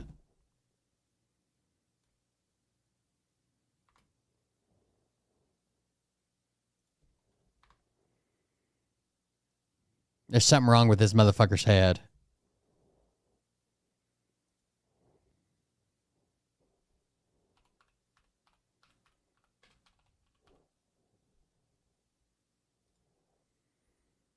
who were really horrified at what happened. And there was a room, and we found stuff, a lot of stuff. A hidden room. I wouldn't call it hidden, but hidden from us at least, and not mentioned to us. And then we found stuff in there. And what they're really saying is they didn't know where these documents were, then they found them. And a lot of it's from the Comey era, and we are working our damnedest right now to declassify. And just so you know, because I get the public, I totally understand people saying, well, do it now. The process is not all the information is ours to declassify. Some is other intelligence agencies. It's not, we literally can't do it. Once that gets done and that gets out there, and you read some of the stuff we found, that, by the way, was not processed through the normal procedure, digitizing it, putting in FBI records. We found it in bags, hiding under Jim Comey's FBI. You're going to be stunned. The shells on the beach. Can you not talk to social media and say, y'all take this down? If you see anyone posting this, take it down. It's a threat to the president's life. Second thing, can you arrest people that post these like Comey? We make arrest decisions. Absolutely not. Decisions based on an interaction with the Department of Justice. We're the FBI, Federal Bureau of Investigation, not prosecution. The problem is a lot of these cases haven't been a Secret Service agent, is you're going to prove intent. And here's what you don't want. You say you arrest them, and he goes, there's not a magistrate that's going to, and the guy walks out of court doing a victory lap. You got to build the right case. You have to build a case. You need to build probable cause. I don't want to do what, which is jump the gun. I mean, then you have a situation like the prior deputy director, prior to Abate, Andrew McCabe, who goes back, files a lawsuit. This guy was engaged in one of the biggest scandals in American history. He got $200,000, I believe, and his pension. You have to do this the right way. What about social media? And he also got a network contract, so he's an expert commenting on you. Yeah, they're all victims. Well, listen, as Lawrence said before, it's difficult for me to not be able to respond like I used to, but there'll be a day. There'll be a day. I'll be back one day, and I'm going to be sure to answer all that stuff. But that's not my job now. My job now is to put aside my partisan interests and to responsibly handle. It sounds like it. Fucking tool bag. The deputy director of the FBI position. You got to remember, Brian, nothing that gets to our desk, me or Cash, is a 5 or a 6 problem. Everything's a 10. If it's a 9, someone else fixed it. We didn't get a chance to look at the laptop that the FBI held on to make sure it wasn't a factor in the election. Well, that's another thing I wanted to address. We can't publicly talk about HR matters. We just can't. It's illegal. Yeah, it's you can't do it. But anyone out there who thinks we have not taken appropriate action against political actors, they're just making that up. We can't go out and advertise this stuff, but if you think we're allowing partisanship to infiltrate the FBI and just let all that bad stuff happen, you're really just making, I don't know why you're doing it. Maybe you're trying to break up, divorce us from the people and breed mistrust, but that is not what's happening. I don't know what people think me and Cash are doing all day. I mean, I gave up everything for this. I mean, my wife is struggling. I'm not a victim. I'm not Jim Comey. What? I did this and I'm proud I did it. But if you think we're there for tea and crumpets, well, I mean, Cash is there all day. Tea and crumpets? He turns on the faucet. I hear it. He's there. He gets in like 6 o'clock in the morning. Except when he's in the club, except when he doesn't do his briefing, except when he's in Las Vegas, except when no one can find him, except when he's never there, right? He doesn't leave till 7 at night. I'm in there at 7:30 in the morning. He uses the gym. I work out in my apartment. But I stare at these 4 walls all day in D.C., by myself, divorced from my wife. Not divorced, but I mean separated divorced. And it's hard. I mean, divorced from my wife, not divorced. I mean separated divorce. I mean, no, we're still together. We're not even separated. They're apparently in a happy marriage. Work out in my apartment. But I stare at these 4 walls all day in D.C., by myself, divorced from my wife. Not divorced, but I mean separated divorced. And it's hard. I mean, we love each other, and it's hard to be apart. But you're doing some great work. You're straightening out the FBI. You're moving buildings. There's a lot of change. Again, one more thing. I'm not asking anyone to trust me. He used the word divorced and then separated to improve it. But allegedly they're happily married, and what he meant is like his wife's not physically in D.C. What a weird fucking way to say that. If I said I'm at the office divorced from my wife, I mean not divorced, I mean separated. I mean she's at home and I'm at the office.